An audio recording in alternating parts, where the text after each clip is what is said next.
morning. So much has happened since then. Good point. So, and of course, this data for PCE is back in December. So, I mean, tomorrow, February 1st, like, man, like December is really old news right now. And we also kind of had a good sense of how this data was going to come in because we got the GDP data yesterday, which is quarterly and wraps a lot of this stuff into it. So not too many surprises coming out of the December data, but just wrapping up what we had a sense of, that inflation is, well, maybe coming down depending on how you look at it, but in a lot of ways still moving sideways. And consumer spending, tough to bet against the consumer, even if it looks like there are signs that disposable incomes are slowing and the savings rate is dipping. So reasonable to think that, you know, consumer spending would start to slow, especially if tariffs are enacted, if that is meaningfully going to increase consumer prices. But it's just really hard to bet against the American consumer. That's a tale as old as time. Well, and to come on in here, because if we see 25% tariffs on Canada and Mexico, if we see 10% tariffs on China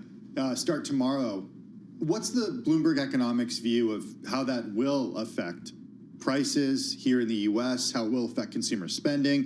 It's not hard to find an economist who says, yes, tariffs, they are just a tax on the American consumer.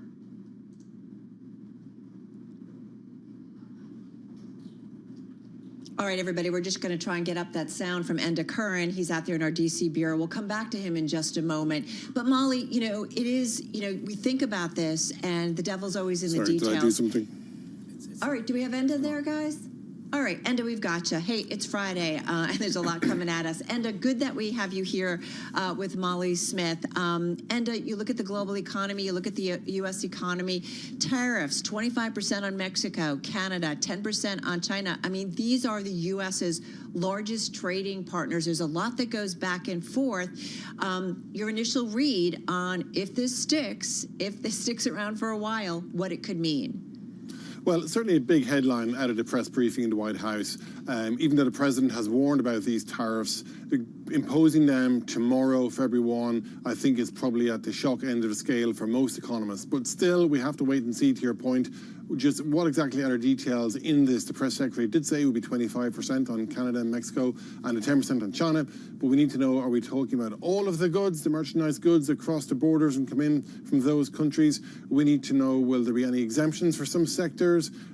How long will these tariffs be in place for? I mean, will there be mitigating circumstances where Canada, Mexico and China can plead their case? So there's lots of, you know, devil in the detail on this. But taking it at face value, it would be quite a shock, because you're talking about, you know, everything from food, avocados, my colleagues wrote about today, lumber crossing the border from Canada, cars and car parts go back and forward on both borders.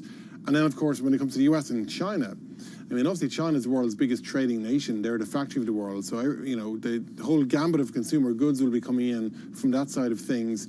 Now, you can argue the toss about how much of an impact 10% would have, but I think the bigger focus for now, the bigger focus I think right now is on that 25% level, China and Canada and Mexico. Well, to that end, and I'm wondering who you think absorbs the majority of these tariffs, especially those from Mexico and from Canada. Does it, in your view, happen that it's the consumer, or is it the company where it eats their bottom line? Who absorbs more here? So there are a few parts in this chain. Number one, the question becomes, will the exporter or the producer selling their product cut their prices to factor in the tariff? That's one side of it. The other side of it is, will the buyer, the importer, absorb the tariff rather than pass it on? You know, if they have good margins, can they take the tariff on board rather than pass it on to consumers? But to your point, and this is where economists say the rubber hits the road, in truth, you know, these companies don't have those margins. Nobody's going to take a cut in their selling price, so these prices will eventually be passed along to the consumer, pass on to Main Street. Now, the Treasury Secretary, Scott Bessent, made the point recently in his hearing that there are mitigating circumstances. He made the point that the strong dollar can offset the impact of tariffs, and he said consumer patterns will change anyway. They won't buy tariff goods. There are ways around this. But, you know, writ large, there's a question mark for sure over the impact of prices for consumers from tariffs. I do want to point out the tariffs would mark the first wave of trade levies in Trump's new term, and their impact will ripple well beyond Canada and Mexico as other nations brace for the possibility that they may be targeted next, and as U.S. businesses await possible retaliatory measures. And this is the one thing that it maybe stops business from kind of moving ahead on something as they try to figure out the impact of it. Molly, I want to bring you back in here, because how much can the U.S. economy absorb if there is a bit of a tariff war or trade war here? And is it more of an impact on growth, or is it more of an impact on inflation? Well, that's what we had a story out this week that was just examining that exact question. And the conversation this time around really has been about inflation, but that's because inflation is, of course, has dominated the conversation for the last couple of years here, versus in 2019, the first full year after Trump's first term tariffs were enacted. The inflation, quote, problem then was that we couldn't get up to 2% inflation, that it had been running so low for so many years coming out of the financial crisis. So it's a very different conversation now versus back then. What was really the concern that was starting to unfold was looking at how growth is starting to slow down in response to tariffs, how business investment is stalling, industrial production is contracting, those factory jobs are actually not coming back here, and how these are then going to be headwinds to growth. Of course, that all got very soon overshadowed by the pandemic, and we didn't really get to see the full effects of it play out. But it's a good lesson for this time around, and that's what our story was looking at as we just recently got new transcripts from the Fed. These are verbatim closed-door accounts that come out with a 5-year lag from those meetings that were in 2019, and we saw that it was really more the growth concerns rather than inflation that dominated the conversation back then. Well, speaking of the Fed, there were a lot of questions, Molly, to Fed Chair Jay Powell earlier this week about Trump's proposed policies. And, just to paraphrase a little bit, he basically said, well, we haven't seen the policies enacted yet, so we can't really comment on them. We don't have a roadmap for them necessarily. Now at the Fed, they have their work cut out for him because they know that these tariffs are starting tomorrow. How does it change the conversation that they're having? Well, I think the flack that honestly Powell has gotten, from economists who have commented on this since the Fed meeting on Wednesday is that the Fed, communication up until Wednesday was, we are data dependent. We're going to wait to see how economic data evolves, and that's going to guide our policy and how we think about the economy. But the message that a lot of people heard on Wednesday was, we're going to wait to see what Donald Trump and his administration does, and that's going to guide our understanding of the economy. Those are two very different things, and it's still just, again, as Enta was saying, devil in the details. Like, there's just still so much unknown with that. And of course, how much the data of that is going to pick up as well. And it makes me wonder about kind of this Goldilocks economy, perhaps, or just right economy that President Trump inherited in his second term. You write about it in the Business Week newsletter, BW Daily, that is out on the Bloomberg and at Bloomberg.com. I mean, he came into this second term with a lot of things doing really well. Yeah, like Molly was saying there, you've got a very strong consumer base at the moment. You have strong aggregate GDP. The labour market is cooling, but still in pretty good order. The Fed chairman himself, Jerome Powell, said this week that the economy is in a good place. Of course, the question becomes, what sort of a balancing act President Trump faces? On the one hand, he wants to go ahead with these tariffs. How might that impact consumer confidence and business confidence, for example? He also has other programs going on, for example, the deportation program, which is a question mark for businesses who might be impacted by that labour source.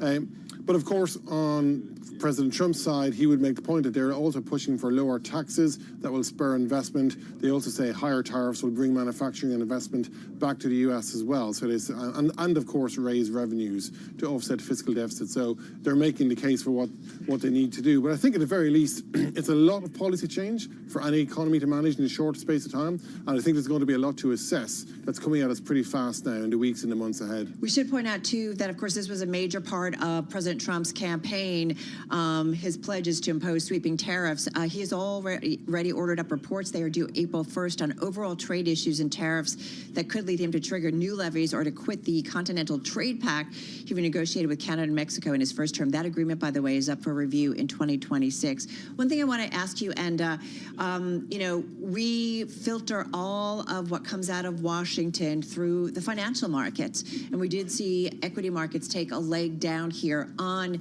news from the White House press secretary that indeed there would be tariffs forthcoming on Canada, on Mexico, and on China.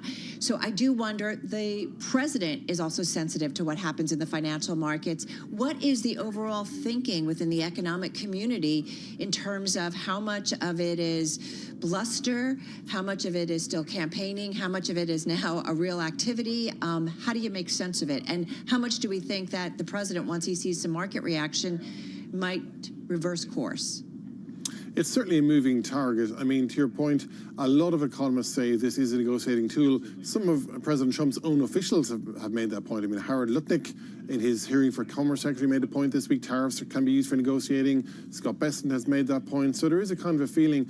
Now, critics would say that's complacency among the market-watching community because President Trump has made it very clear to the people during his campaign that he's going to go ahead with tariffs, and he has the mandate to do so. But then, to your point, there is a question, and this is what it goes back to earlier, the point I was making about the economy and the balancing act there. Is there a point where if markets respond negatively, would that put the brakes on President Trump's use of tariffs? This is a talking point among market watchers all the time. You'd have to say, so far, given all the tariff talk since President Trump won the election and come back to office, markets haven't really tossed themselves upside down on this. Certainly not equity markets. There have been bigger moves in currency markets. But if we start to see equities come off sharply over the coming weeks, I think that certainly would add fuel to this idea that there is a break in President Trump's ambitions, but I wouldn't say we're there yet on that one. It's a good point. Molly, one thing I want to ask you, though, if, a lot of analysis is to also come down that when it comes to tariffs, if it's kind of one big dump and we know kind of what's hitting us, that's one thing. But if it's a constant barrage every few weeks or every month about some new tariffs being levied, that is a bigger toll on the U.S. economy. Right, and to the point then of as well, what was the real factor on growth in 2019, back when in the first term when this was happening, the broader uncertainty about U.S. trade policy also factors into that like businesses are really just almost paralyzed, in like terms of we just don't know how this outlook is going to evolve. How can you really move forward with investments that are moving on a much longer timeline than what the White House is coming out with every other day? So that really is difficult when you're thinking about how you're going to be making, multi-million, billion-dollar decisions, and you just really have no idea when that moving target is going to hit. Yeah, I think important to look at the fine print, too, of what happens tomorrow, given that some products could be exempted and, get an understanding for what exactly this is going to hit. Hey, Molly, next week we do have more economic data coming. A real look at the jobs market next week with JOLTS, with the January employment report. The survey says for at least the change in private payrolls, or change in non-farm payrolls, rather, 165,000 jobs added. What's the conversation that you're going to be having around that? Honestly, the bigger conversation, I keep forgetting that we are getting January data because the bigger one is more about the revisions to all of last year. So that's really where the conversation is happening. If you remember, we got a report last August. This was an initial estimate of what the revisions might show for payrolls through March of 2024. And that estimate said that payrolls would be marked down by more than 800,000, and that was the biggest downward revision since 2009. That was very scary at the time and even drew a lot of attention from Congress, which usually, this is a pretty sleepy report for the most part. So that's where a lot of the eyeballs are going to be. The other big thing is we're going to see how the new population estimates are going to impact the household survey. And this is going to be really important to the Trump administration as well, because so much of what has boosted the labor market in recent years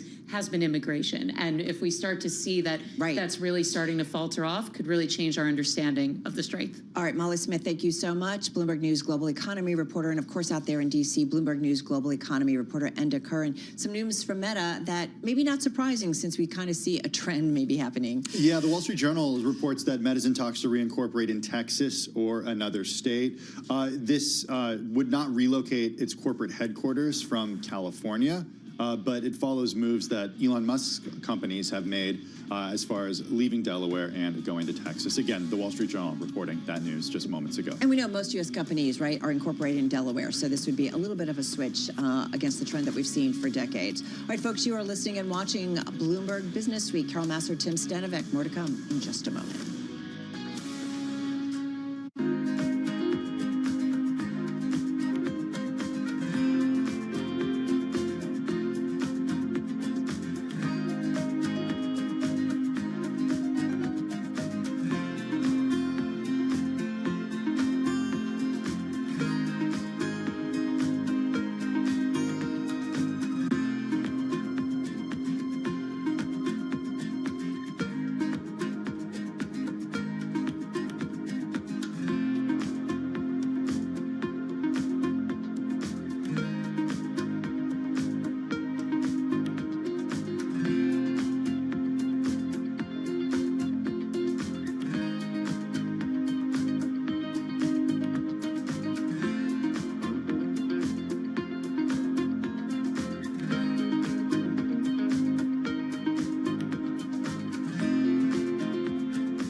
It's 2:21 on Wall Street. We do check markets all day long here at Bloomberg. As we have been reporting, Meta Platforms is in talks to reincorporate in Texas or another state. That news on Meta from the Wall Street Journal. Right now, we got Meta shares. They're up by about 0.9%. Right now, stocks are trading lower. The Dow down 295 points, a decline of 0.7%. S&P 500 index is down 11, drop there of 0.2%, while the Nasdaq Composite Index holding on to a gain of 42 points, up by about 0.2%. 10-year 4.53%, the 2-year 4.21%. Spot gold little changed, up by just under 0.2%, holding at $2,800 even, up $5. And West Texas Intermediate crude down 0.2%, 72.57 a barrel. Profits for ExxonMobil and Chevron were slammed by slumping fuel margins as the prospect for U.S. tariffs on two major oil suppliers threatens to make the refining business even worse.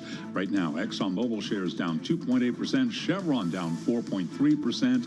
And again, recapping, stocks are trading lower. S&P down 10 points, down 0.2%. For on-demand news 24 hours a day, subscribe to Bloomberg News Now, wherever you get your podcasts. I'm Charlie Pelleton. That is a Bloomberg Business Flash. All right, Charlie, thank you so much. Just to rehash what is our top story on the Bloomberg, the most read story on the Bloomberg at this hour, and that is President Donald Trump intends to move ahead with plans on Saturday, tomorrow, to impose 25% tariffs on Mexico and Canada and a 10% levy on China. This coming from the White House, denying a report that he planned to delay the implementation by a month. There were some earlier reports that said it would be March 1st. All right, President Trump, he's nearly 2 weeks into his second term. Many acknowledge that things are already very different from the president's first time around in the Oval Office and from his initial foray into U.S. politics, Tim. Writing about how that was on display this week at the U.S. Pentagon is Bloomberg's Nick Wadhams, who reminds us that when in a press conference yesterday, the newly confirmed U.S. Secretary of Defense, we're talking about Pete Hegseth, he followed the president's push to abolish DEI at the government. We will have the best and brightest in every position possible. As you said in your inaugural, it is colorblind and merit-based. The best leaders possible, whether it's flying Black Hawks and flying airplanes, leading platoons, or in government. The era of DEI is gone at the Defense Department, and we need the best and brightest, whether it's in our air traffic control, or whether it's in our generals, or whether it's throughout government. Well, there you have it. Pete Hegseth, U.S. Secretary of Defense, yesterday. I do want to bring in Nick Wadhams. He's National Security Team Leader at Bloomberg. He joins us in the Bloomberg News Bureau down in Washington, D.C. Nick, you write about the difference between the president's first term, starting in 2017, and then this term, starting just a couple of weeks ago, when it comes to the Pentagon shedding its political image. What was the pressure he ran into at the Pentagon then, and is that gone now?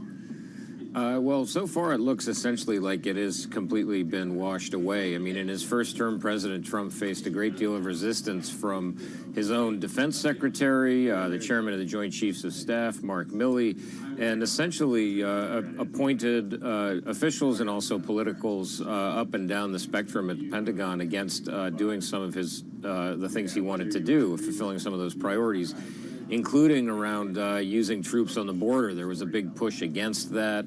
And there was also a big push, including with some positions that were launched under President Trump's first term about, making the force more representative of America and trying to integrate it even more. That's all essentially been wiped away, as you heard from the Defense Secretary Pete Hegseth there.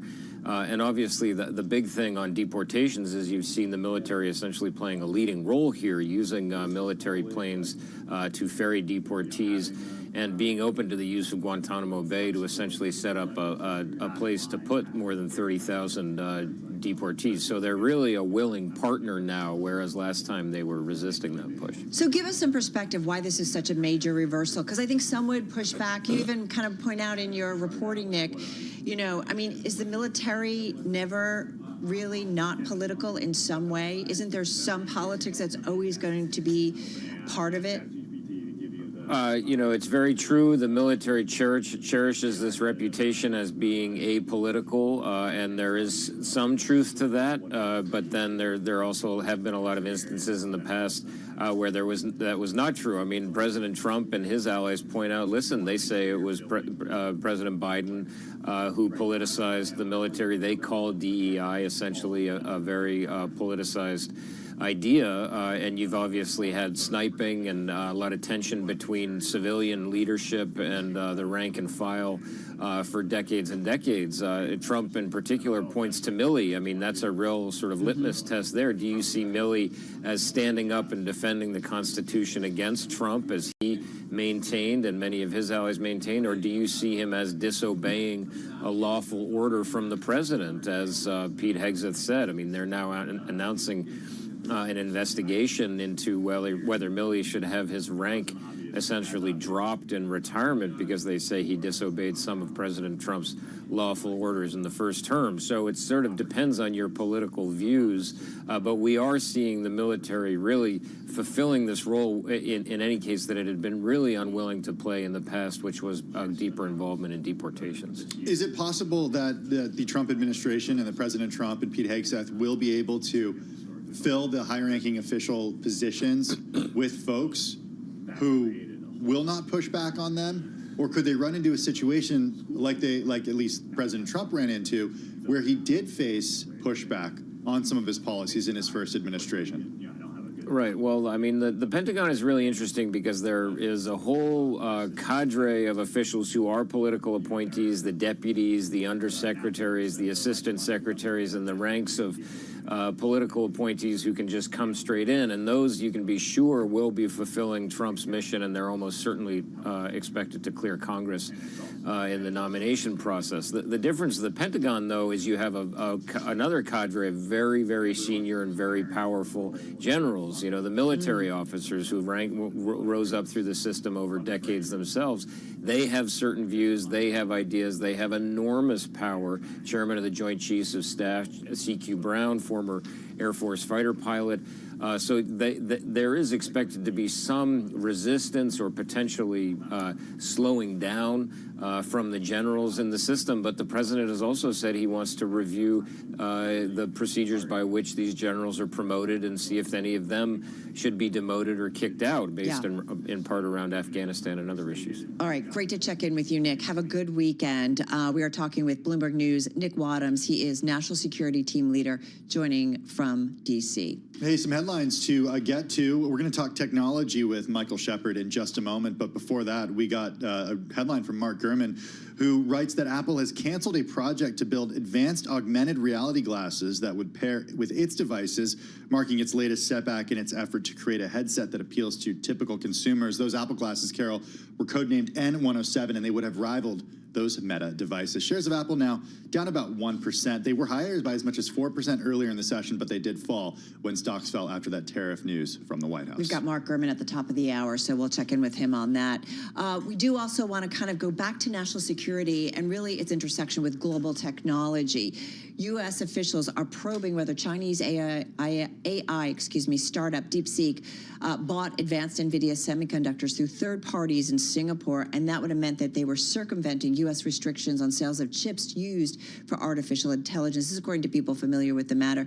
Let's get more on this Bloomberg exclusive. With us right now is Michael Shepard, Bloomberg News Senior Editor for Technology and Strategic Industries. He's out there in our San Francisco bureau. So, Michael, good to have you here. A lot of stuff going on, the intersection of tech and I feel like geopolitics and national security. What do we know, though, specifically about what the U.S. is looking into when it comes to DeepSeek and where they are in that process? Well, what they're trying to answer is one of the biggest questions behind DeepSeek's breakthrough, which really overtook and overwhelmed the U.S. equities and global equities markets earlier this week. We saw a $1 trillion sell-off. It hit NVIDIA in particular quite hard on Monday. Some of those shares have rebounded since then. But looking at what DeepSeek produced prompted a lot of questions about how they pulled it off.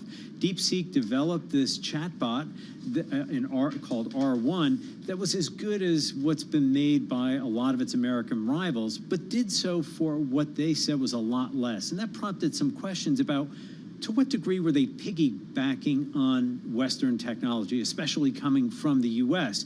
And that could involve perhaps using a lot of what could be inferred from Microsoft and OpenAI, and then also the use of semiconductors and accelerator chips like those made by NVIDIA. And in fact, in a paper earlier this year, DeepSeek scientists had indicated that they were using some chips from NVIDIA known as H800s that at a certain time were not subject to U.S. restrictions, but since then have been. So what we're seeing is a little bit of a cat and mouse game, perhaps, on this whole question of export controls. And it's prompting questions about whether perhaps DeepSeek had used third parties to perhaps circumvent some of those restrictions. Does it show, Michael, the limits of export controls? Does it show that, to a certain extent, if this indeed happened, the export controls that were put on NVIDIA just didn't work? Tim, that raises the fundamental question about whether these export controls, and in fact, NVIDIA's CEO, Jensen Huang, who this hour is going to be meeting with President Donald Trump at the White House, has indicated that he doesn't think export controls work. He thinks that they're a fool's errand, that companies will find a way around them, companies will innovate their way around them, and that it, in the end, is not worth the trouble of imposing. And of course, his company is the one that is perhaps subject to the greatest degree to any kind of export controls on AI chips. But nonetheless, we're seeing an example that perhaps maybe he is right. Is it just a coincidence, Michael, that NVIDIA's CEO Jensen Huang is in D.C. visiting the president in a week where we got the DeepSeek news? I mean, was he summoned by the White House? Did he reach out? Do we know anything on that? Yeah, it's a great question, Carol, about how this came together. And our indications are that this has actually been in the works for a while. And of course, Jensen Huang at the Consumer Electronics Show even floated the idea of meeting with Trump and said during a Q&A there that he is hoping that the Trump administration may take a lighter touch when it comes to regulation, and one would assume that also includes export controls, for example. But it does sound like this was in the works to talk about AI policy in general, but obviously the DeepSeek developments are changing the tenor of that conversation and maybe making it a little bit harder for Jensen Huang to actually make the case for easing up on export restrictions, especially those that President Joe Biden imposed just a week before leaving office. This is that three-tiered system that we've heard about where a small handful of U.S. allies get easy access and then other countries not so much. All right. Good to check in with you, Michael. And we're going to be watching out for any headlines out of that meeting between Jensen and President Trump there at the White House. Michael Shepard, he is Bloomberg News Senior Editor for Technology and Strategic Industries out there on the West Coast. Hey, Tim. Hey. Who says you can't convert a commercial office building into a home sweet home for many? Kind of a lot of people over the last few years in the wake of COVID. You can get it done. Okay. We've got a developer who's going to join us in just a moment to tell us actually how they did it, he did it. That's next.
It's 2:40 on Wall Street. We do check markets all day long here at Bloomberg. Apple has canceled a project to build advanced augmented reality glasses that would pair with its devices, marking the latest setback in its effort to create a headset that appeals to typical consumers. Apple shares right now down 1.4%.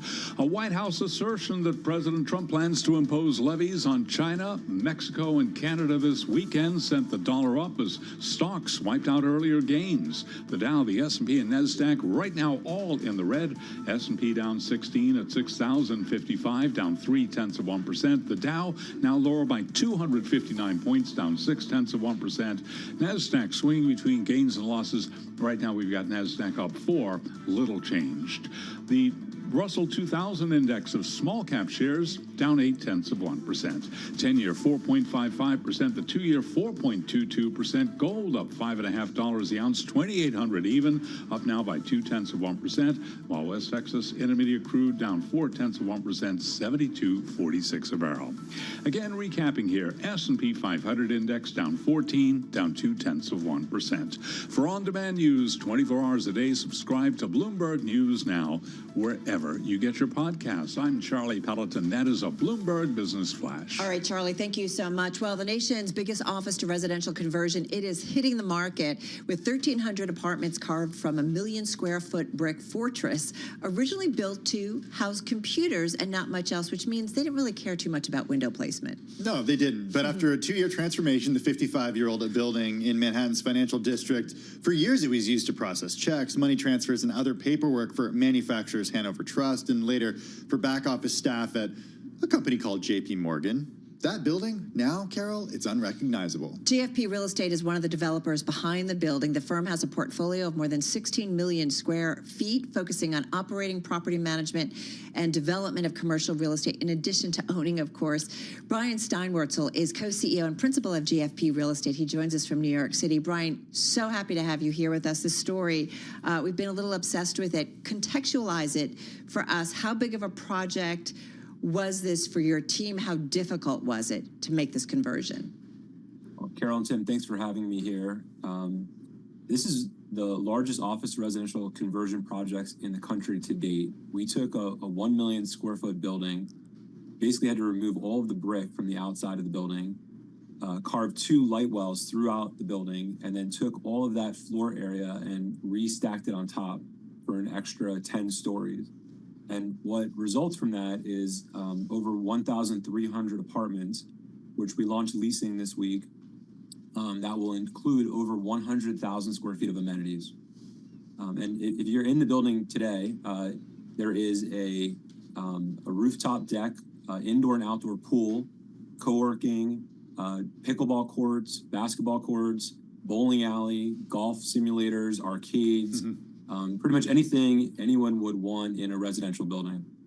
Brian, for years, Carol and I have been talking to folks in real estate, especially in the wake of the pandemic when people weren't coming to offices in Manhattan and other cities, but there was also a housing crunch and a lot of affordability issues in cities such as this.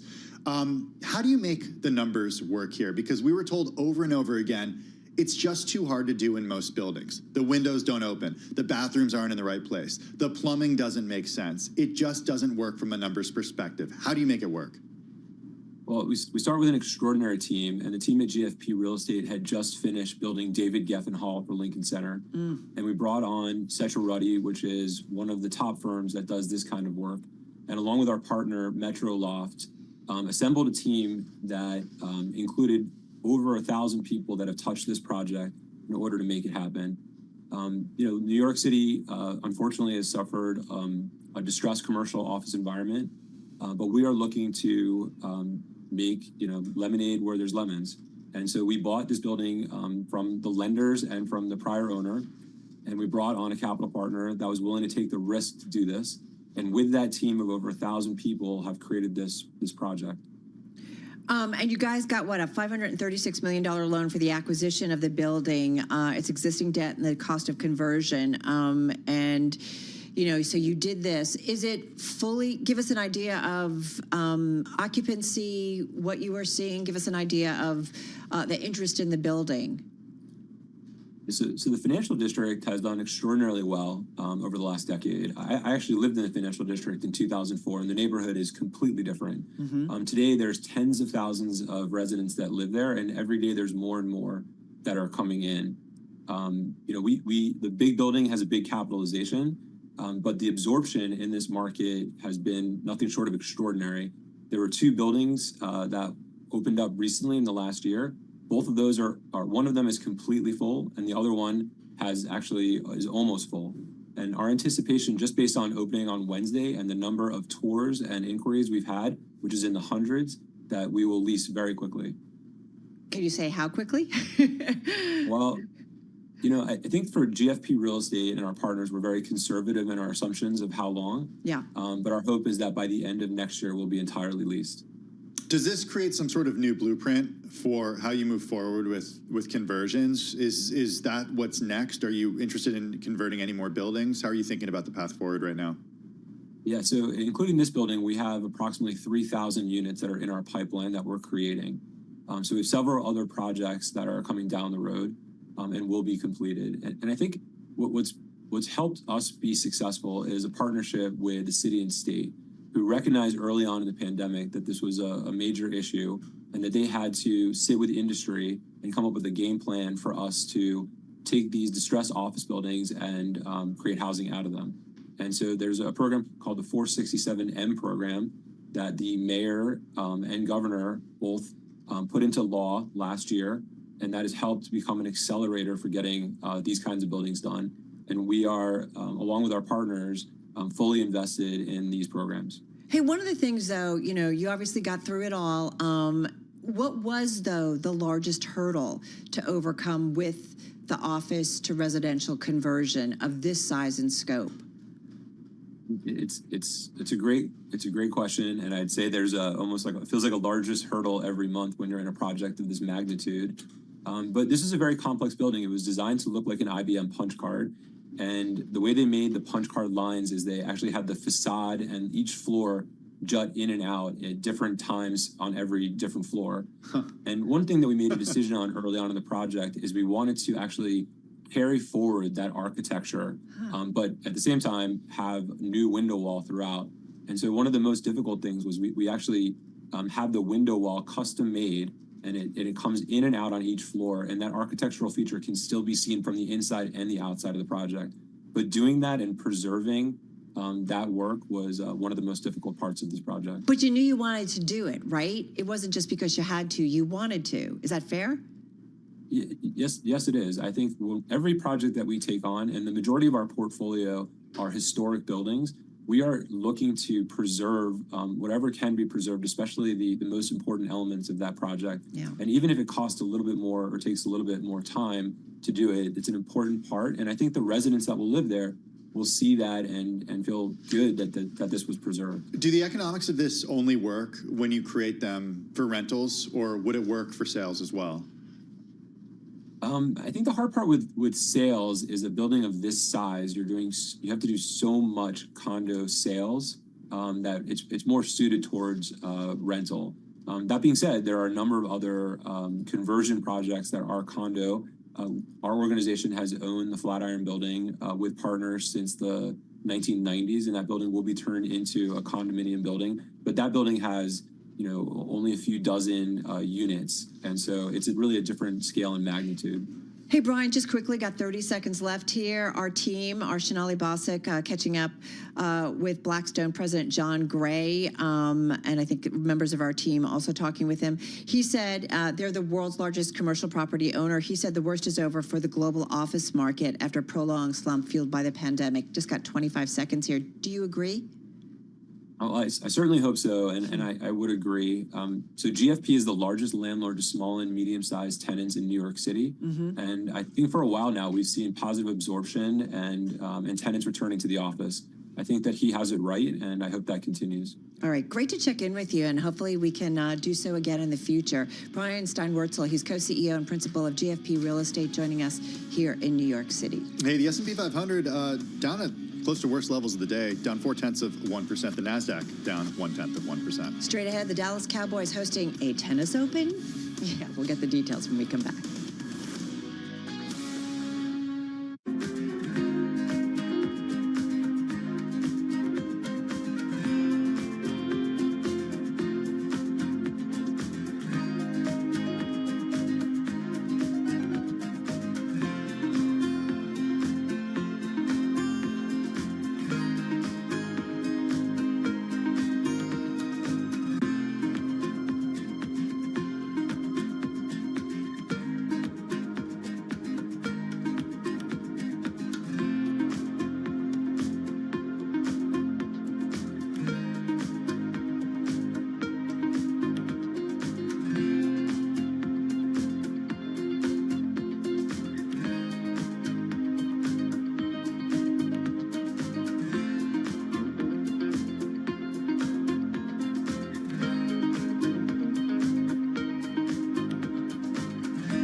is Bloomberg Business Week with Carol Masser and Tim Stenovec on Bloomberg Radio and Television. All right, everybody, this is Bloomberg Business Week. Billionaire Jerry Jones family, you know, the owners of the world's most valuable sports team in the Dallas Cowboys, of course, we are talking about. Taking another step, though, beyond football by branching into, as Tim teased, tennis.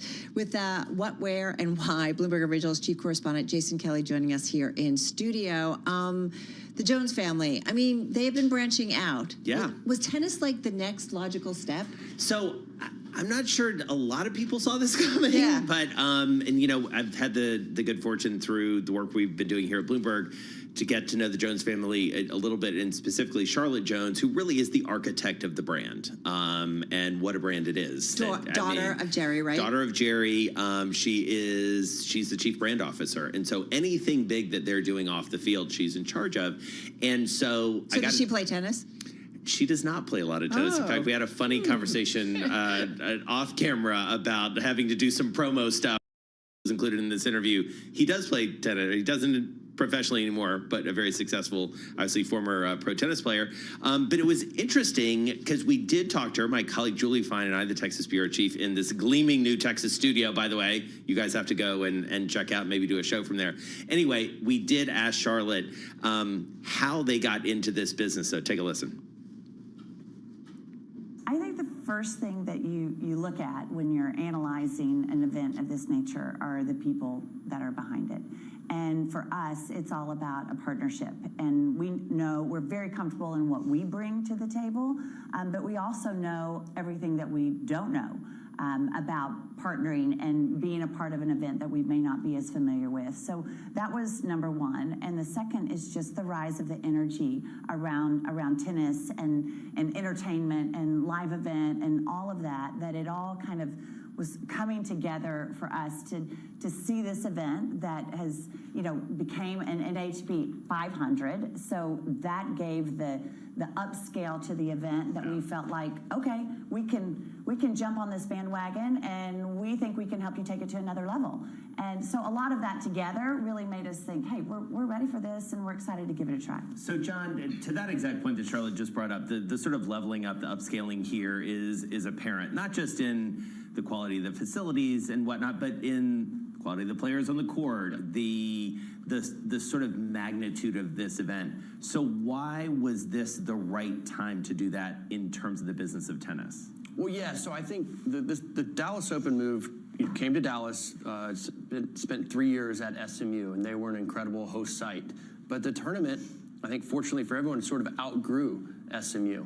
And the ATP saw the success that our tournament had there at SMU, and the capacity of the center court there was only like 2,500 seats. And so they awarded Dallas an ATP 500 level sanction. But what comes with that is minimum amount of seating, minimum amount of prize money, which was more than the ATP 250 site could hold. So everything was just kind of a big level up for the tournament, and for the Dallas Open to, of course, partner with the Dallas Cowboys brand. I mean, it's an absolute no-brainer for everyone on the tennis side of things, and what the Cowboys can bring operationally, and as far as the site goes, of course, Sports Center at the Star is like something. I mean, I played tennis my whole life, played the ATP Tour for 17 years.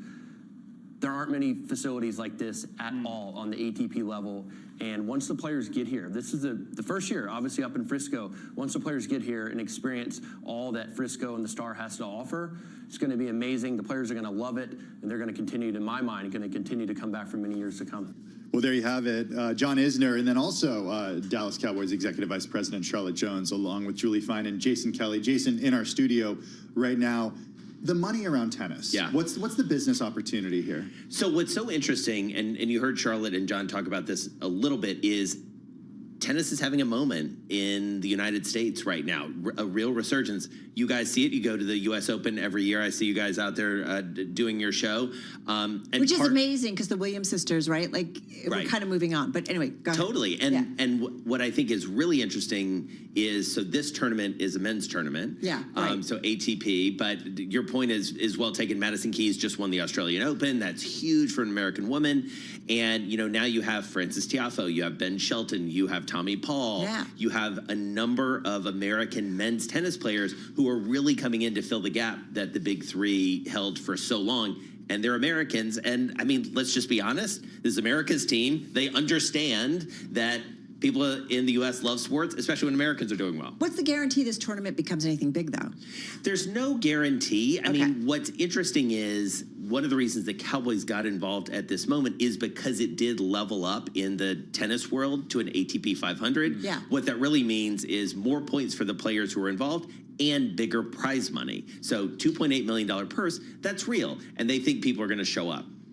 I just want to give a shout out to Jason's new Let's episode. do it. We have to. We kind of do like him. Latest episode of The Deal with Alex Rodriguez and Jason Kelly. Carolyn Tish Blodgett, 10 seconds on the episode. Owner of the Giants, but more importantly, owner of Gotham, the women's professional football team here in New York, and she ran marketing at Peloton. God, Jason, if you only knew something about sports, this would be sad. so much richer. I know. I'm just going to say. I need your help. New episode of The Deal out already? Out already. All right, catch it on Bloomberg Originals, folks. Jason Kelly, chief correspondent of Bloomberg Originals. For those watching on television, the close is coming your way in just a moment. Tim and I continuing on Business Week.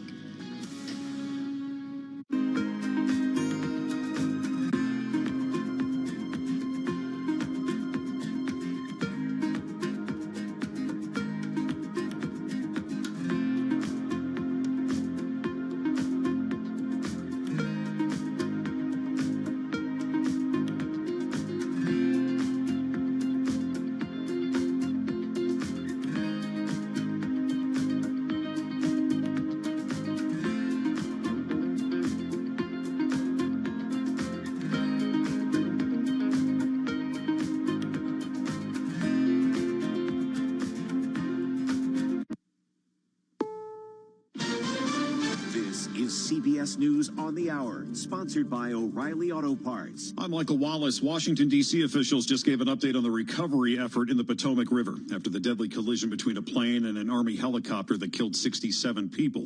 D.C. Fire Chief John Donnelly. We have recovered 41 sets of remains, and 28 of those victims have been positively identified. And as of 6 a.m. this morning, next of kin notifications have been made to 18 families. CBS's Charlie Daggett says investigators have a lot to look at. You put yourself in a situation where the conditions are what they would be. So is it a congested airport? Yes. Are you near a flight path? Yes. Are there commercial airlines coming in? Yes. Are you in the dark? Yes. And you have to push that sort of envelope of where they're understanding, and all of these assessments are taking place. There are reports the helicopter may have been flying higher than allowed. Here come President Trump's tariffs. White House Press Secretary Caroline Leavitt says the president is doing exactly what he said he would do. The president will be implementing tomorrow a 25% tariffs on Mexico, 25% tariffs on Canada, and a 10% tariff on China. Leavitt added the president has shown he can effectively use tariffs without adding to inflation, despite concerns expressed by many economic experts who say tariffs will have the opposite effect. Linda Kenyon, CBS News, Washington.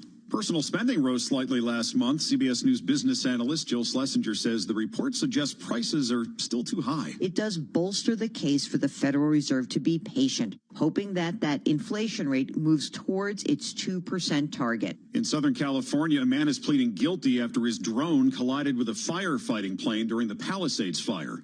Acting U.S. Attorney Joe McNally says that man wasn't the only one. Contrary to law and basic common sense, some individuals were recklessly operating drones around the firefighting relief efforts. CBS's Elizabeth Palmer reports Hamas has released a list of the 3 male hostages it will release next. So far, the ceasefire in Gaza is holding, and so is the one Israel agreed with Lebanon. Sort of. In the past 24 hours, Israeli aircraft have attacked what the army described as Hezbollah targets near the border with Syria. A source tells CBS News the Justice Department is talking to federal prosecutors about dropping their corruption charges against New York City Mayor Eric Adams. It's not clear if the prosecutors will. In Louisiana, where abortion is illegal, a grand jury has indicted a New York doctor who allegedly prescribed an abortion pill that a minor took. The girl's mother had ordered the pill for her online. On Wall Street, stocks lower this afternoon. This is CBS.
This is Bloomberg Business Week. Insight from the reporters and editors that bring you America's most trusted business magazine. Plus, global business, finance, and tech news as it happens. Bloomberg Business Week with Carol Massar and Tim Stenovec on Bloomberg Radio and Television. And a very good afternoon, everybody. We are 55 minutes away from the closing bell on this Friday, getting ready to wrap up the trading week as well. We've got stocks pretty much hovering near their lows of the session, Tim. And if I look at the S&P 500, most names, 382, are lower and only about 119 to the upside. Yeah, I saw a real shift in tone in the trade today after the White House announced plans to impose tariffs on China, Mexico, and Canada.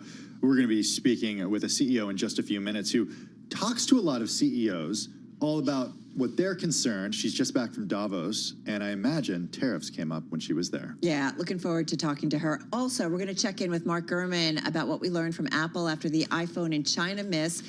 Guessing he's going to talk about Apple's AI strategy. And of course, we had those headlines earlier about Apple and when it comes to glasses. Yeah, Mark reporting that Apple's canceling a project to build those advanced augmented reality glasses that would have competed with glasses from Meta platforms. So we're going to speak to him in just a few minutes. And Carol, they say the only certainties in life are death and taxes. Happy Friday, everybody. Okay, we're not talking So death. true. We're going to talk taxes. Jeff Jones, the president and CEO of H&R Block, is coming by. He's probably got a lot on his plate right now. I bet. And move over Epic Pass. Say that 5 times fast. Move over Epic Pass and Icon Pass. There's a new pass in town. Skiers are going to want to hear about this. You didn't know about this, which I was shocked. Yeah, and I actually don't know a lot of the resorts that are on it either. It kind of just, I was going through the map. There are so many ski resorts in the U.S. A lot. All right, all of that to come over the next 2 hours. First up, though, let's get an update on today's trading day. Let's turn things over once again to Charlie Bellet. Hi, thank you very much. A great show ahead. Give those producers a big fat raise. We have got the Dow, the S&P, NASDAQ, all moving lower right now. S&P down 32, drop there of 0.5%. The S&P with 53 minutes to go at 6,039. Dow Industrials down 340, down 0.8%. NASDAQ down 66, a decline there of 0.3%. The 10-year 4.57%, with a 2-year right now at 4.23%. Gold, little changed, up 70 cents the ounce, 27.95. And West Texas Intermediate crude 72.40, down by about 0.5%. Certainly fast-changing news on tariffs, rattling traders across asset classes. A White House assertion that President Trump plans to impose levies on China, Mexico, and Canada tomorrow sent the dollar up as stocks wiped out gains. Apple, as we have been reporting, canceled a project to build advanced augmented reality glasses that would pair with its devices, marking the latest setback in its effort to create a headset that appeals to typical consumers. Yes, our Mark Gurman will have a whole lot more on Apple coming up. Again, Apple down 1.5%. That's after earnings. Intel after earnings down now by 2.7%. Again, recapping stocks lower. S&P down 31, down 0.5%. For on-demand news, 24 hours a day, subscribe to Bloomberg News Now, wherever you get your podcasts. I'm Charlie Pellet. That is a Bloomberg Business Flash. Thanks so much for that update, Charlie. Do appreciate it. I don't need to tell you this, but there's a lot out there for CEOs to navigate right now. We got breaking news from the White House on tariffs. We've been covering that this afternoon. Not to mention the new administration in the White House, their priorities, geopolitical threats, technological disruption from AI, and more. Yeah, there is so much. Sharon Marcel is CEO of Boston Consulting Group, hears regularly from chief executive officers from the C-suite, and she joins us right now from Raleigh-Durham, North Carolina. Sharon, good to have you here with us. You are just back from Davos. Our team, too, we've all been kind of talking about what was talked about, what was top of mind, what was concerns. Two of the things that I heard, it was President Trump and artificial intelligence. What did you hear? Yeah, Carolyn, Tim, thanks for having me. I really appreciate it. And exactly right, just back from Davos. I'm Sharon Marcel. I'm the North America head of BCG, the Boston Consulting Group. So, you know, this is my third year at Davos. I think each year you get a bit more out of it. And, you know, I was struck by a few things in terms of Davos. I think number one was the optimism in terms of the business growth orientation. And I think that's, you know, of course, particularly true in the US and then in Asia, less so in core Europe and in places like Canada and Mexico. And you spoke to some of the uncertainty there with respect to tariffs. But there was, you know, a good sense of optimism. I think the other... Can I jump in for a second? Because I'm just thinking, what is the story that's dominating on this Friday? And we're all trying to put some context around it. But we do have President Trump intending to move ahead with plans tomorrow to impose 25% tariffs on Mexico and Canada, a 10% levy on China. The White House has confirmed this. And this could be just step one in more tariffs to come, perhaps, on other nations. We know that that has been certainly some broad expectations ahead of Donald Trump coming into the White House. How might this news, if it was out before Davos, maybe impact some of that optimism? I think what was anticipated at Davos was there would be tariffs. You know, I think that was a promise during the presidential campaign. And I think that was anticipated. I also think that, you know, we did a survey of companies from around the world. 85% of companies have a plan in terms of how to deal with it. Now, it's a plan which is very much in flux and lots of different scenarios because it's not known exactly when it will come, exactly what it will look like. And so I think those scenarios are very fluid. But I do think that versus in previous times, I think there has been a lot of planfulness in terms of preparing for what might come. You know, one thing that I've been pretty surprised about over the last couple of weeks has been the changing tone that we're hearing from U.S. companies about this administration and their willingness to really embrace it. And I'm wondering what you're hearing behind the scenes from CEOs about that. Is it really purely the cost of doing business? Is that what it's seen? Or are they seeing this as embracing a fundamental shift in America right now? Look, I think if you talk to business leaders, they're positive in terms of some of the economic signals. Now, those signals, aren't brand new. They're coming from 2024 and before. And I think there's optimism about the pro-growth posture of the administration. So I don't know how much there is really new, but I think there will be greater investment in the U.S. I think that's seen as a positive. I think there may well be a lower tax regime, which could be positive in terms of actually investing more in R&D, investing more in the business community, and also for returns. And so I think there's reasons for positivity, but I don't want to underplay. There's also a lot of volatility and a lot of which is unknown that I think business leaders are preparing. Well, Sharon, just give us an idea of who some of the business leaders you spoke to at Davos were. We like specifics here. Well, from a range of industries. I mean, I spoke to people from the pharmaceutical industry, people from the tech industry, people from the aviation industry. So it was really a wide range of industries. No one sample set. No, can you give us any names? I can. Gotta ask. But you did say that there was optimism, and I guess what I do wonder for CEOs, Sharon, is that, as you said, they expected tariffs. We were kind of surprised on Donald Trump's first day or even 2 days in the White House that we really didn't get anything specific on that front, because I think everybody expected that to be the first thing out of the gate. Having said that, is for the C-suite, even if 25% tariffs can be on Mexico and Canada, and who knows what might come, might be onerous or problematic, knowing what you are dealing with rather than the unknown, is that better for the C-suite or not necessarily? I think you're right. I think it's better. And I think when you know what direction things are heading in, you've done all the scenario analysis, you have tentative plans for which direction you can head in, but you're not going to put your dollars at work until there's greater certainty. And so I think as there is greater certainty, whatever direction that heads in, I think it will open up the aperture in terms of investment. I think one area that we've been obsessed with over this last week has been AI, and really trying to understand the way that the narrative was rewritten or could be rewritten as a result of what we saw from DeepSeek, and I know that was a big part of the conversation at Davos. In your view, when are you going to start to see companies that are not actually in the AI space start to increase their bottom lines as a result from this technology? I think that's a great question. And I think that was actually the question at Davos. And there was a lot of great discussion. Look, a couple of years we've been talking about AI, and the business community has been very excited about AI. And I think what's encouraging is those conversations are moving from hype and experimentation and use cases. We're doing 25 use cases over here and 35 use cases over there, to actually where are we going to get tangible value in the core processes in our business that actually drive competitive advantage.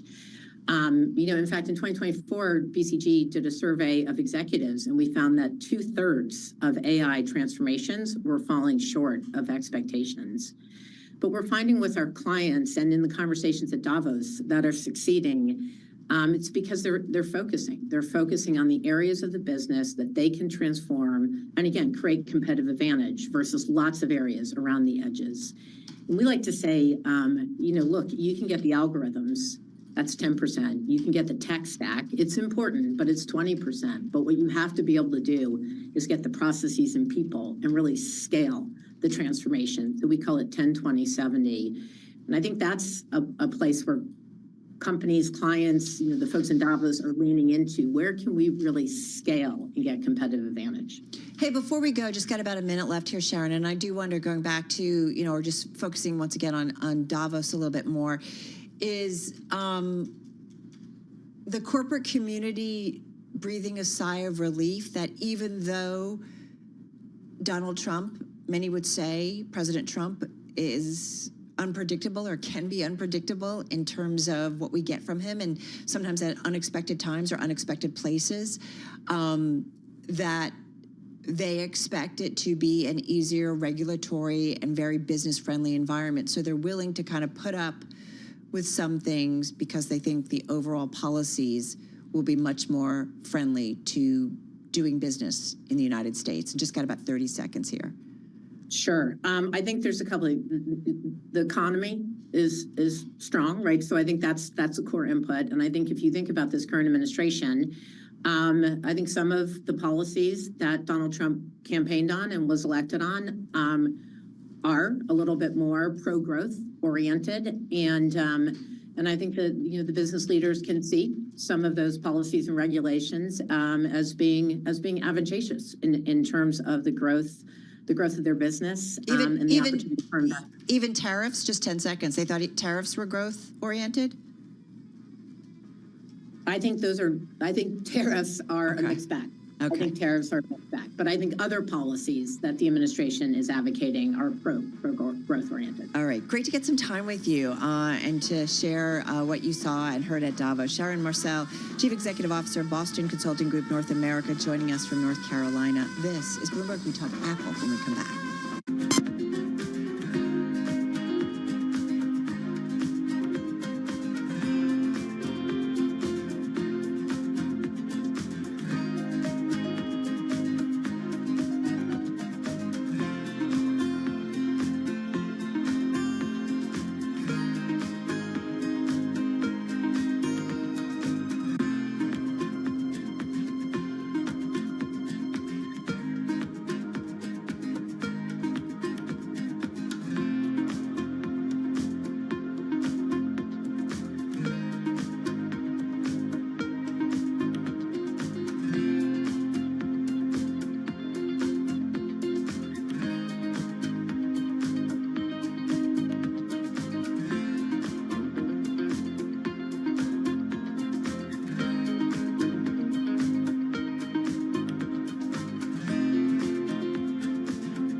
It's 3:21 on Wall Street. We do check markets all day long here at Bloomberg. We have got the Dow, the S&P, and NASDAQ very much in the red right now. 39 minutes to go ahead of the closing bell, with the S&P down 31 right now at 6,040. Drop there of 0.5%.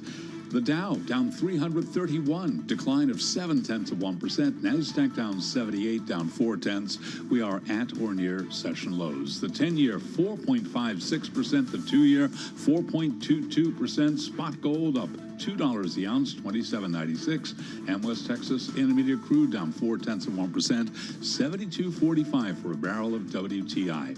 Bitcoin now down by 3% at just under $102,000. Fast changing news on tariffs, rattling traders across asset classes, shattering the calm spurred earlier by receding anxieties around the tech sector.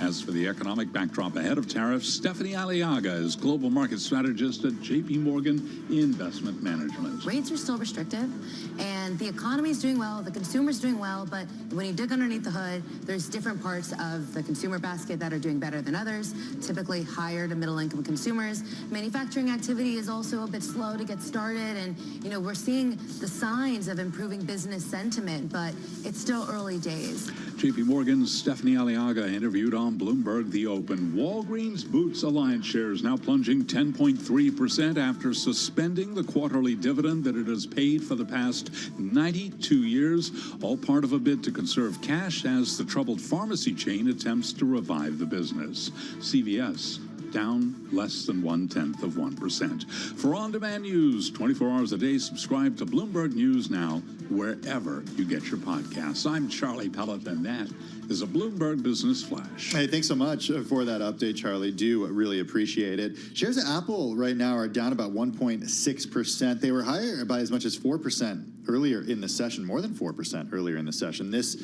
after the company reported earnings yesterday. Not a lot of great news in the numbers that came out. Some real weakness in China and the iPhone. We're going to talk about all that in just a minute. First, though, we got to talk to Mark Gurman about this Bloomberg News exclusive that he reported just in the last couple of hours. Mark Gurman is Chief Technology Correspondent. He joins us from Los Angeles. Mark, you came out just in the last hour with a story about some big news, Apple canceling this sort of Meta glasses competitor. What are the details here?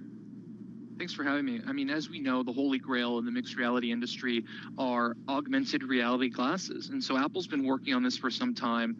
Obviously, the Vision Pro, it's a technical and engineering marvel, but a commercial failure. Even the people who paid $4,000 for it really aren't using it. So looking for the next big thing in the MR space, and that is AR glasses. So the original vision was a lightweight pair of glasses that you connect to the phone, use the phone's chip, use the phone's operating system to power some of it, the battery. That had too many technical hurdles to overcome. So they pivoted to making Mac glasses, so AR glasses that you can connect to your Mac. Obviously, beefier battery, more processing power, additional engines for graphics and AI. But now they've pulled the plug on that. Apple is abandoning Project N107. That's what they call it internally. That's their augmented reality Mac glasses. And now back to the drawing board. They need to figure out a future for this platform. They've spent tens of billions of dollars investing in augmented and virtual reality, the whole XR pipeline. Right now, I would say this is not great. They're lost, and it's not good. It's not good, especially when you realize how behind they are in AI too. Well, it's funny because we were talking about this with Caroline Hyde yesterday. Like this could be, I was saying this could be an option for them because Meta glasses have been somewhat successful. I mean, they're not selling off the shelves, and they're, it's still early technology. And Caroline made the point, well, Apple's not necessarily first, and Carol made this point too, Apple's not necessarily first to stuff, but oftentimes they're best to stuff. So I assume that, yes, they would come out with some sort of wearable piece of eyewear that would really change the game. Does that mean they're just done with this? We're talking about two different things here, right? So we're talking about augmented reality glasses versus smart glasses, right? So the Meta Ray-Ban glasses, those don't have displays, those don't have augmented reality, right? Meta's not going to have AR glasses on the market until 2027 on the earliest, so we're still 2-3 years out from that actually happening. Now, I do think there is a world where Apple could come out with some fashionable glasses that have cameras and speakers and batteries and whatnot built in order to compete with the Meta Ray-Ban glasses. That being said, Meta will be adding a small little display into their glasses next year. It's not an AR display, but it's going to be something similar to what you saw from Google Glass a decade ago. Those are going to be quite expensive.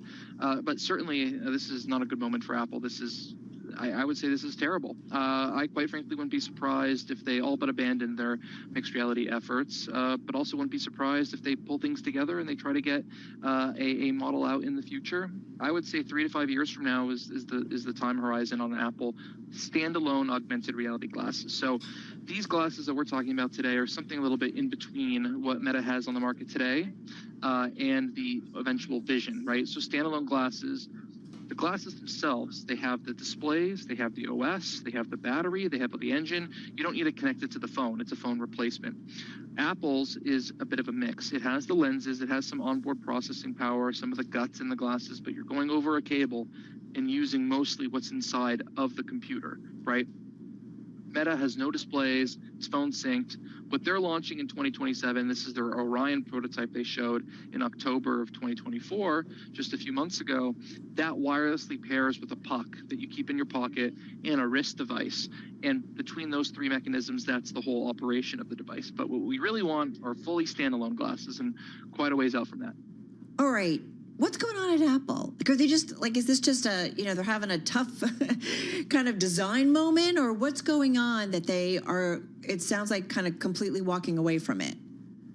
This is a company that couldn't figure out a self-driving car.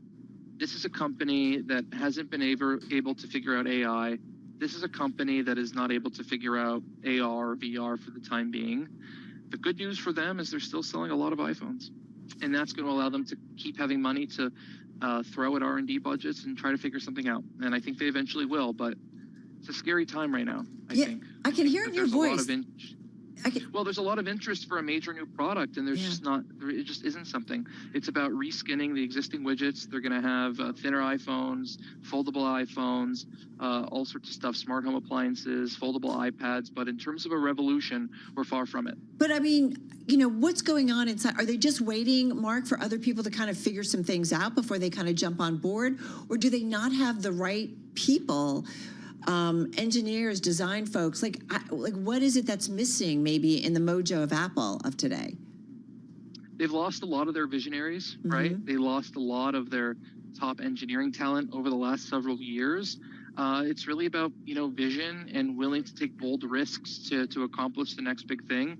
They didn't want to take the bold risk of getting a car out, fine. They took the bold risk of getting the Vision Pro out, but that took a little too long, and it was a bit of a failure, at least till now. I mean, I think with the proper marketing, the proper price points, they'll be okay. But at some point, they're going to have to figure some stuff out and make some hard decisions. You said Apple's still selling a lot of iPhones. We know that, but they're not selling as many as analysts thought they would sell, especially in China. So I will let's just be honest here, right? Like, the analysts come up with these numbers, right? They come up with these forecasts, right? And then Apple announces a certain number, right? And that either beats the number from the forecasts or doesn't, right? But it's not like you're comparing Apple numbers to Apple numbers. You're comparing Apple numbers to numbers that a bunch of analysts came up with for themselves, right? And so the question is, where are they getting this data from, right? Why do we think that's how many they would have sold? Is it how many they should have sold, how many they thought they were going to sell, right?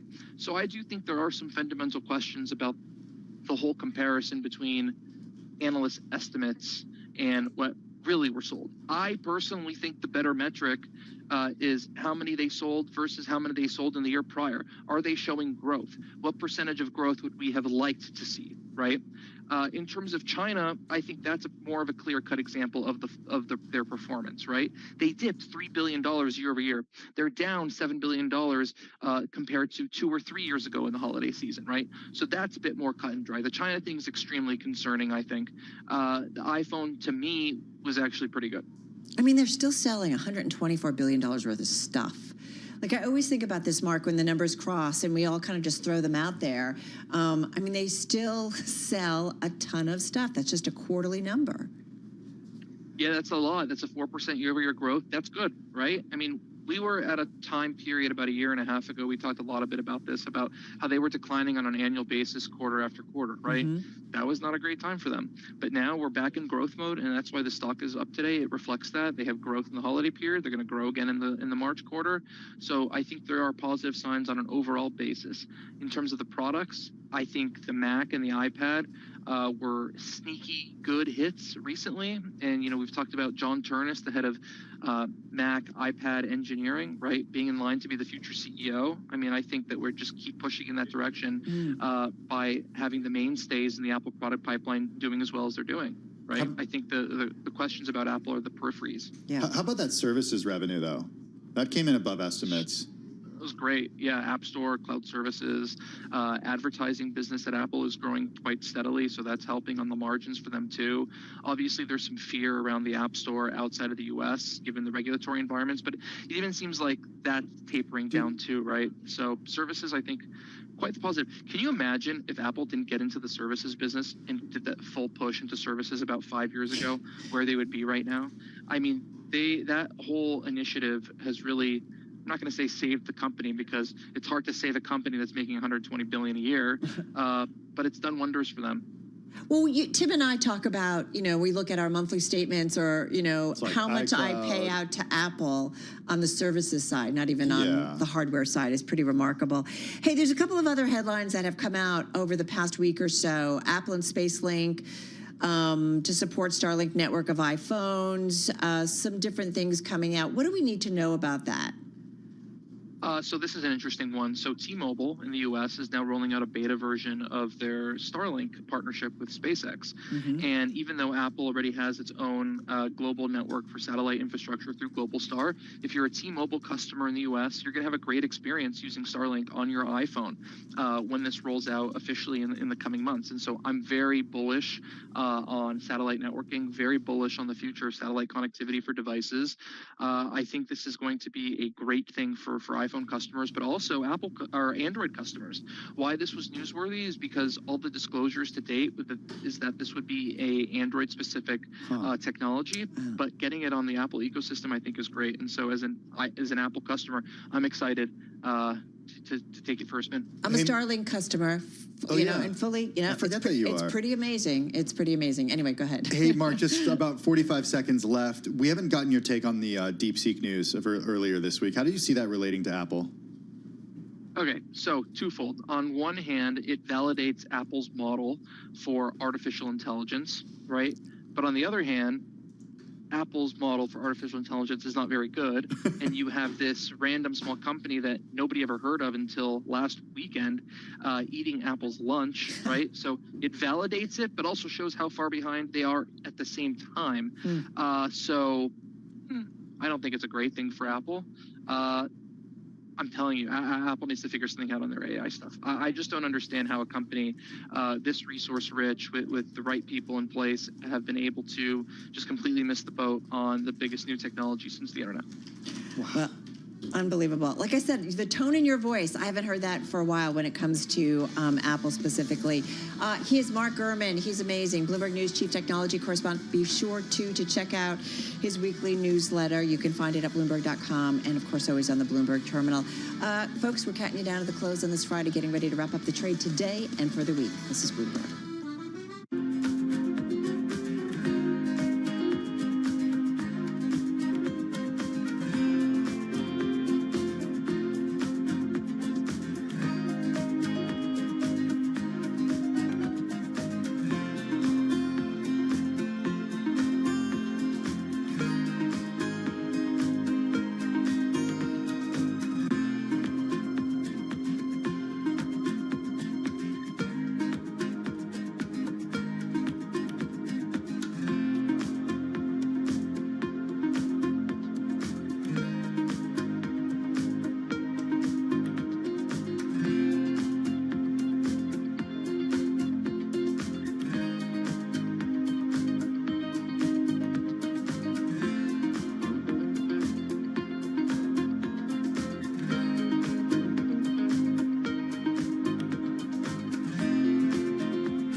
It's 3:40 on Wall Street. We do check markets all day long here at Bloomberg. 20 minutes to go ahead of the closing bell. We have got the Dow, the S&P, NASDAQ all in the red. Lows of the day. Let's head right over to the first word breaking news desk for today's afternoon call. And here he is, Bill Maloney. And good afternoon, Charlie. Stocks were looking good until the White House said tariffs were going to start February 1st. The Dow is now down 371 points. S&P's dropped 40, while the NASDAQ is lower by 0.5%. The U.S. 10-year yield rose to 4.57. Gold is little changed. Oil is in the red. At Bitcoin, that's lower by 3%. Among the main 11 S&P sectors, only telecom was in the green. Energy and materials led to the downside. And leaders to the upside in the Dow, Amazon and Amgen. Well, Chevron fell 4.7% after earnings and led to the downside. Also after earnings, ExxonMobil fell 3%. And in other news, Walgreens fell as much as 17% after suspending its dividend to save cash.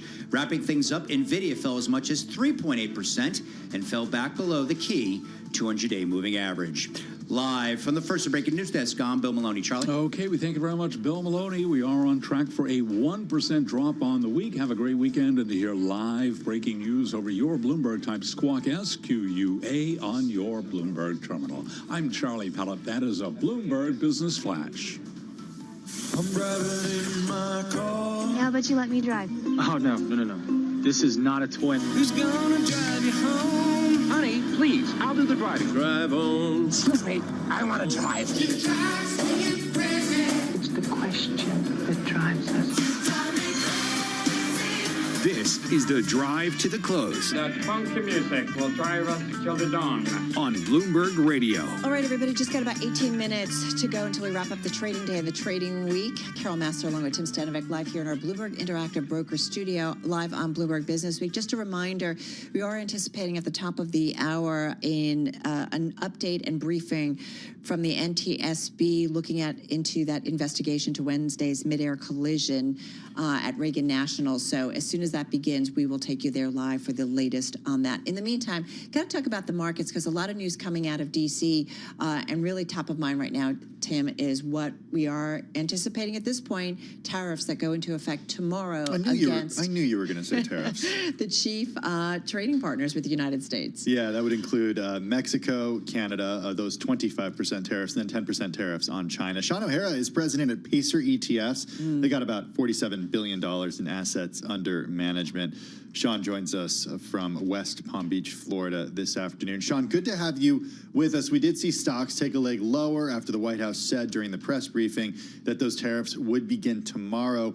How are you looking at the policies that have been enacted thus far, or at least been talked about thus far by the Trump administration?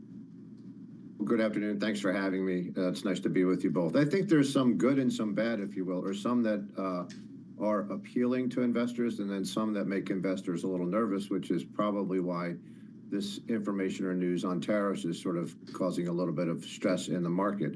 Overall, if you take the president at his word, he's going to reduce regulation, make it easier for businesses to do the things that they do. I think that's generally a positive. He's definitely got to focus on America first. I think that's also generally a positive. So as all of these policies sort of tend to roll themselves out, we'll get a clearer and clearer picture. My own personal view on the tariff side is I think we're making a lot out of something that may not ultimately mean that much in the long run. I think the president uses tariffs as a way to negotiate, if you will, to get people to do the things that he thinks they should do that would benefit Americans the most and benefit the American economy the most. But I think you got a little bit of a mixed bag going on. Some good, a little bit that makes us nervous, I guess, or at least makes the market nervous. So, Sean, what do you make, though, of really the pushback, what seems, on ESG, which has been actually happening, I would say, certainly here on the financial side of things for a while now, but even on DEI, diversity, equity, and inclusion, the pushback on those policies. How do you square when after I feel like it's been years and years and years that consultants, McKinsey and others have talked about the importance of diversity from even a financial level, that diverse boards, companies that are diverse in terms of their approach and their composition, that they financially do better? Was that just all lies? Well, I mean, I guess that's what you get when you ask McKinsey consultants how you should run your business. Just a little poke at them maybe within their 26-year-old MBAs. I think generally speaking, if you run a company, you should run a company for the benefit of your shareholders first. And I think that, it couldn't happen soon enough, in my view, that we sort of have shifted some of these things off to the side. I think that's a net positive for companies. One of the things that we need in this market and that American companies need is productivity growth. When you have programs that sort of potentially stunt that productivity growth or an additional expense line item in terms of how they run their business, then that sort of stunts productivity. And so we never were real big believers in ESG or DEI. We never, followed all the big ETF issuers into the ESG to try to get the big institutional, assets under management. We just focused on trying to find strategies in our ETF lineup that were really focused on fundamentals that were good for companies that would hopefully over time make those companies more valuable and see their stock prices rise. So in terms of, you said, we kicked it off talking about the second term of Donald Trump in the White House.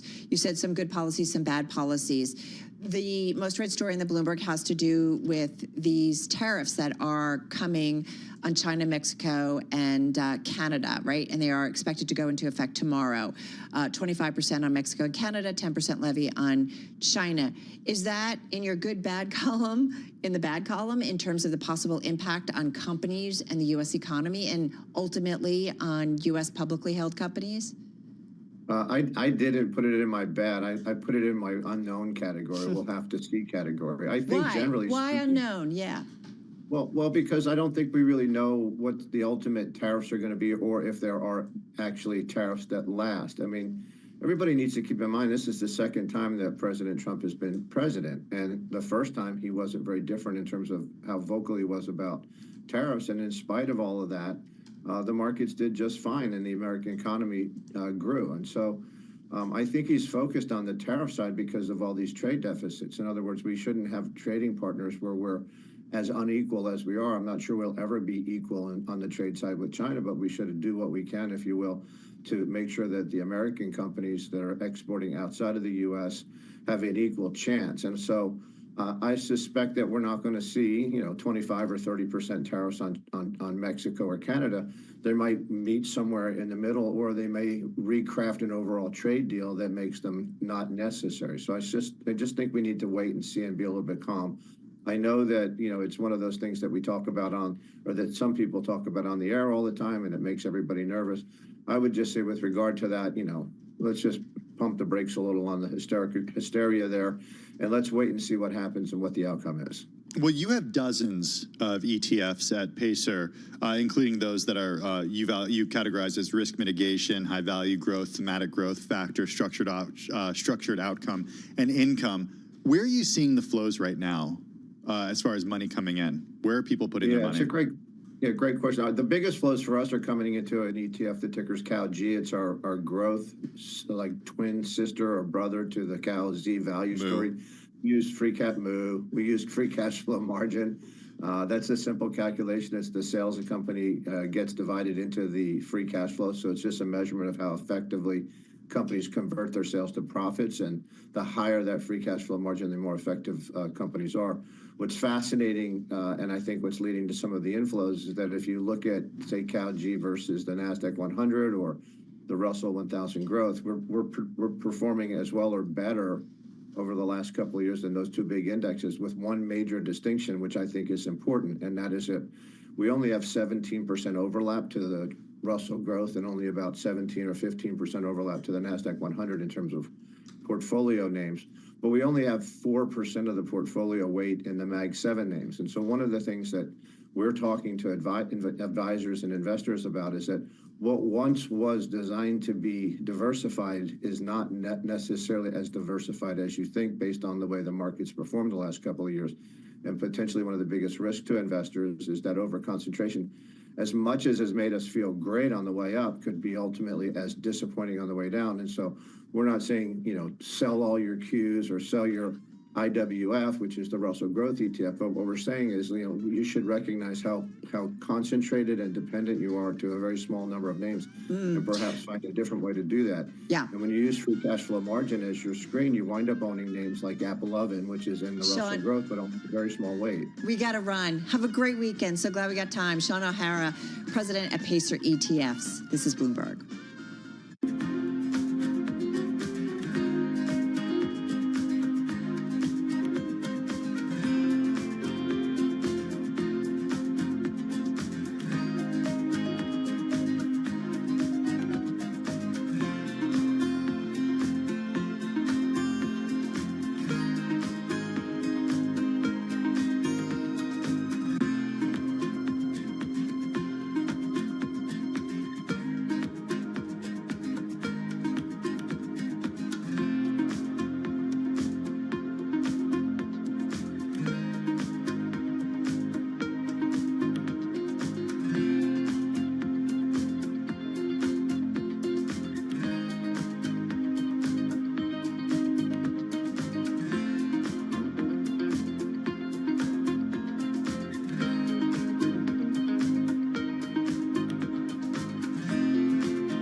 listening to Bloomberg Business Week with Carol Nasser and Tim Stenovec on Bloomberg Radio and Television. All right, everybody, we've got just under 7 minutes to go until we wrap up the trade on this Friday, January 31st. As you heard from Charlie, still S&P 500 just down about 0.5%, just coming off its lows of the session, down 30 points. Dow Jones Industrial Average, a decline of 0.75%, 346 points to the downside. And the NASDAQ 100 down about 0.25 percentage point. That's a 45-point loss. But again, the trade has been dramatic.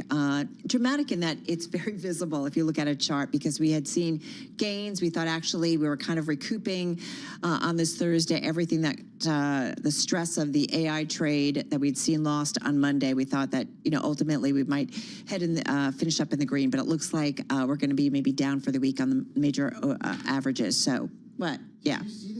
Did you see this story? It's the third most read story on the Bloomberg terminal in the last hour. About what? It's about JP Morgan. It's a tariff-related story. Oh, go with it. Go the there. company's planning to deliver gold bullion valued at more than $4 billion against futures contracts in New York in February, at a time when surging prices and the threat of import tariffs are fueling a worldwide dash to ship metal to the U.S. We're talking about real gold here. Yeah, the bank is by far the world's biggest bullion dealer, was one of several institutions to declare plans yesterday to deliver bullion against contracts traded on CME Group's COMEX that will expire in February. The delivery notices, which total 30 million troy ounces of gold, were the second largest ever in Bourse data going back to 1994. And as you said, those fears of imminent tariffs on imports have caused prices for gold futures on COMEX to surge over spot prices in London. Spot prices, by the way, shot to record highs this week. Did you do the quiz yet? The Bloomberg quiz? Yeah.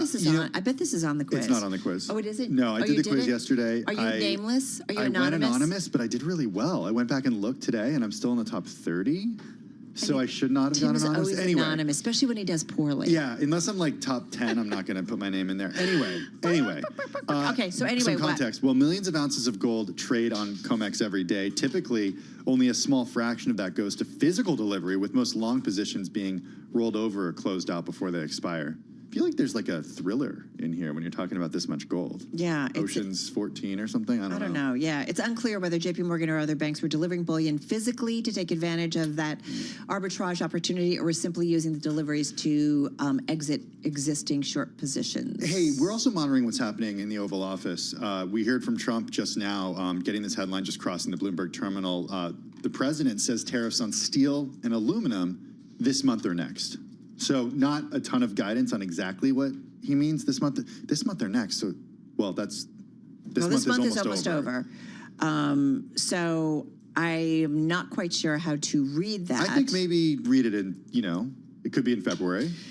Or it could be in March. Well, this is why everybody, continuously reminds us, like, the devil's in the details. And so there are statements that are made, and then what we've got to wait for is the particulars or the specifics on tariff policy or any kind of policy that might come out of the Trump administration. So on a day where everybody's already on pins and needles because we have had the White House confirm that indeed we will see 25% tariffs on Canada and Mexico, and then a 10% levy on China starting tomorrow. We'll have to see what this latest headline actually means. All right, more headlines coming from the president in the Oval Office. He says he'll put tariffs on oil and gas.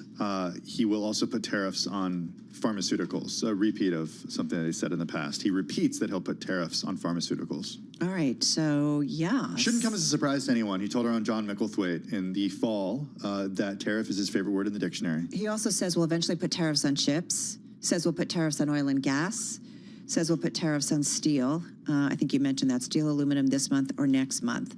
So Trump dismisses the idea that tariffs can be averted.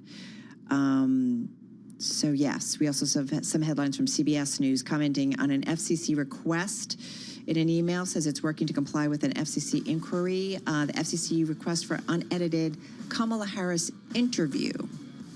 So, yeah, there's been media organizations that that Donald Trump has been, concerned, some lawsuits.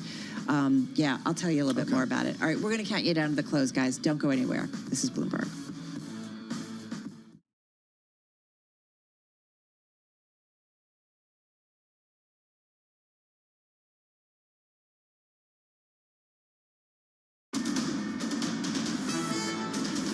It's 3:58 on Wall Street. We do check markets all day long here at Bloomberg. President Trump says tariffs on steel and aluminum this month or next month. That headline right now on the Bloomberg Professional Service.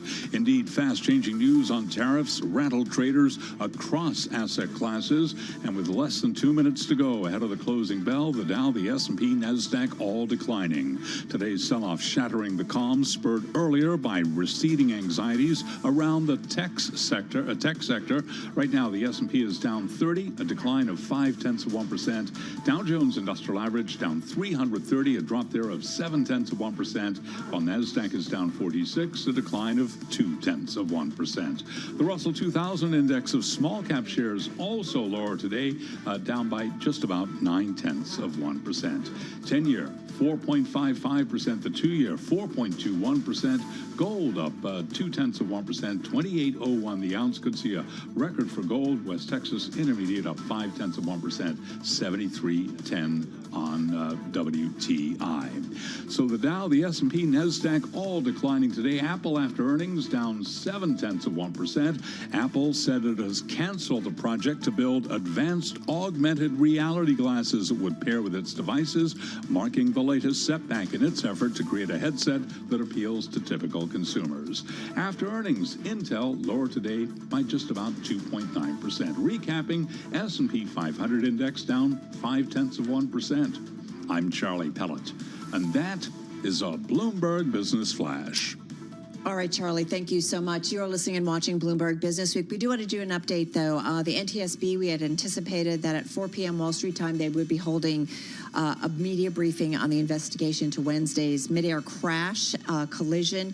That is now being scheduled for 5:30 p.m. Wall Street time. So our balance of power team, I would assume, would be all over that a little bit later on. In the meantime, we do have markets closing. Charlie, going through the closing numbers, I'm looking at industry groups on this Friday. You had most names. It was really some broad-based selling, and the selling tipped to the downside.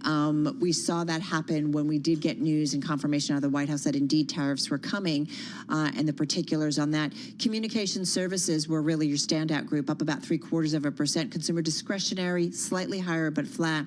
But everything else, real estate, healthcare, utilities, financials, industrials, consumer staples, materials, information technology, and energy having the toughest time. There are concerns about these tariffs and what it would ultimately mean in the energy sector. Yeah, looking at the NASDAQ down 0.3%, taking a look at how things shaped up for the week. Remember, we had the big sell-off in chip names on Monday. Well, in the last 5 days, the NASDAQ composite down 1.6% for the week. The S&P 500 down 1% for the week. The Dow up 0.3% for the week. The Russell today down 0.9%. Right, and we have heard from the president just some headlines moments ago, about 7-8 minutes ago, that he will put tariffs on oil and gas specifically. And as we've said, we have seen the energy sector overall. So what does that mean for the dynamics, the financial dynamics? What does it mean for oil coming in? What does it mean for demand, possibly crude?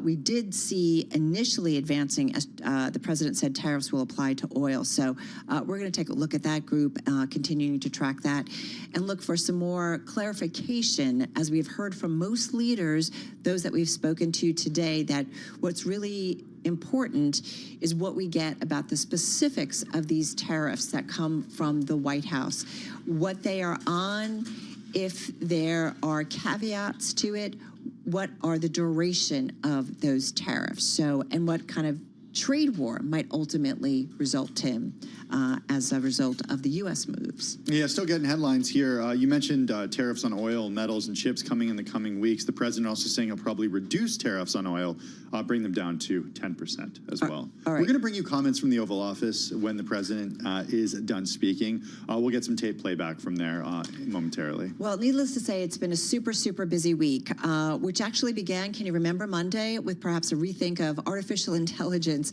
and the infrastructure that's used to train it, and also the amount of money that needed to be spent to do the build out. Then came a Fed meeting. That was, of course, the Fed decision on Wednesday. Lots of questions about the effects of potential policies, but really kind of the Fed staying pat in terms of rates and waiting to see what's next. And then throw in, Tim, today, a lot of talk about tariffs. Throughout the week, there have been expectations of tariffs and some confusion, too, around a pause in government spending. There's a lot coming at investors and really the world at large. large. That's just some of the backdrop for tonight's episode of Bloomberg's Wall Street Week with David Weston, coming your way at 6 p.m. at Wall Street time on Bloomberg Radio and Television, where David Weston and his team are doing a deep dive on 3 big topics. David joins us now in the studio.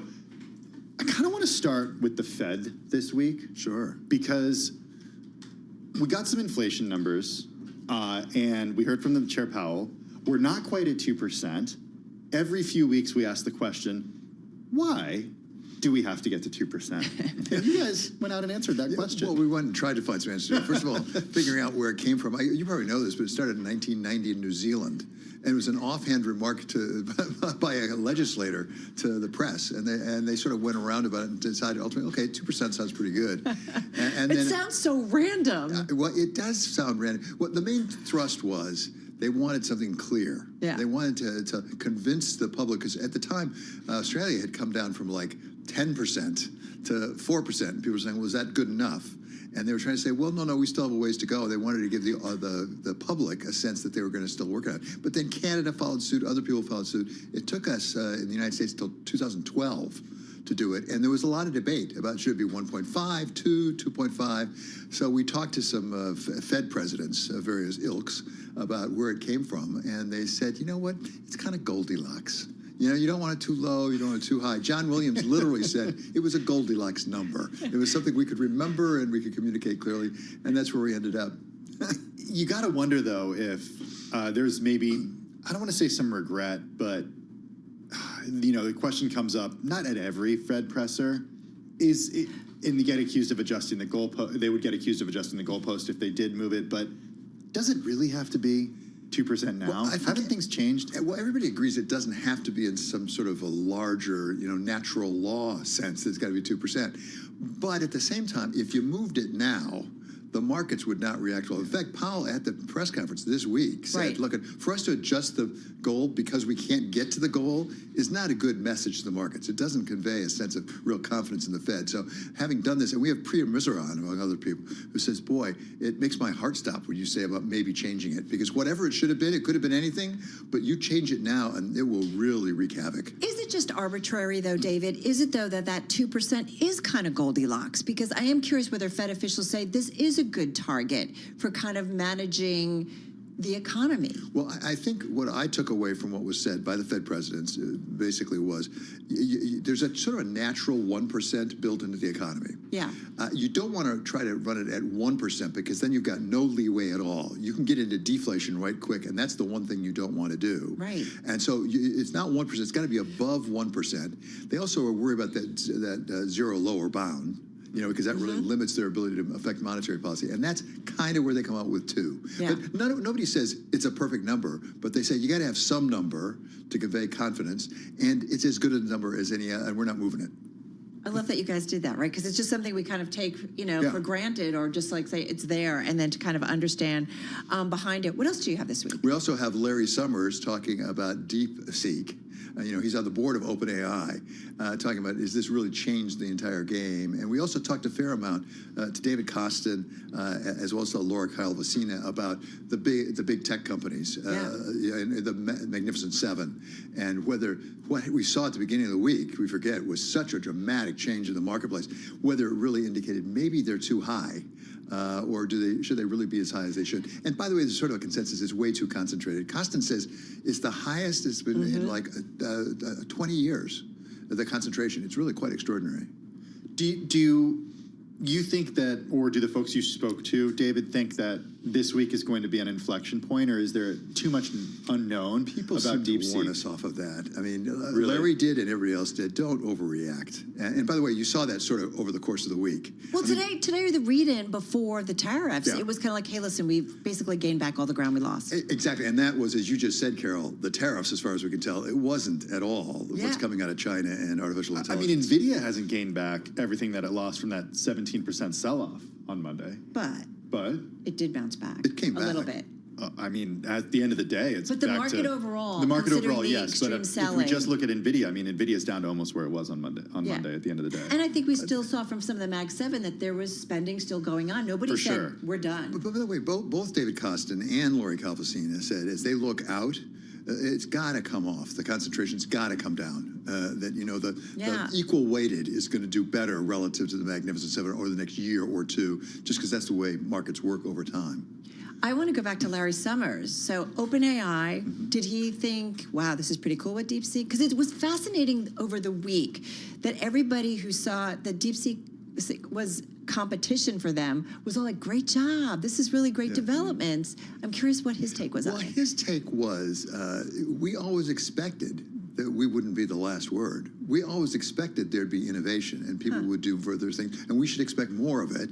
Now, he, as I say, is on the board of OpenAI. He believes in what they're doing. He says, I have never seen a place that is as innovative and changes as much and really is as aggressive and competitive as these guys. But he said, we should expect that this is going to happen. Yeah. You're not going to just have one company dominate this remarkable area. Cool. Yeah. Interesting. I'm interested also in thinking about what's going on with real estate, specifically office real estate. We spoke earlier in the program to one of the developers behind the big transformation of that iconic punch card building downtown. Is that 235 Water? Is that what it is? I don't know the address, but it's what the address I think it's 235 Water. Yeah. Okay. That's the one that was a conversion from office building into residential. Right? I watched it. I watched the interview. He's from GFP. He's the co-president of GFP. We have the founder of GFP on, not to deal with. All right, you win. You win, David. No, we don't at all. No, but he referred actually to what I think his nephew was doing down there and what they were doing down in the financial district.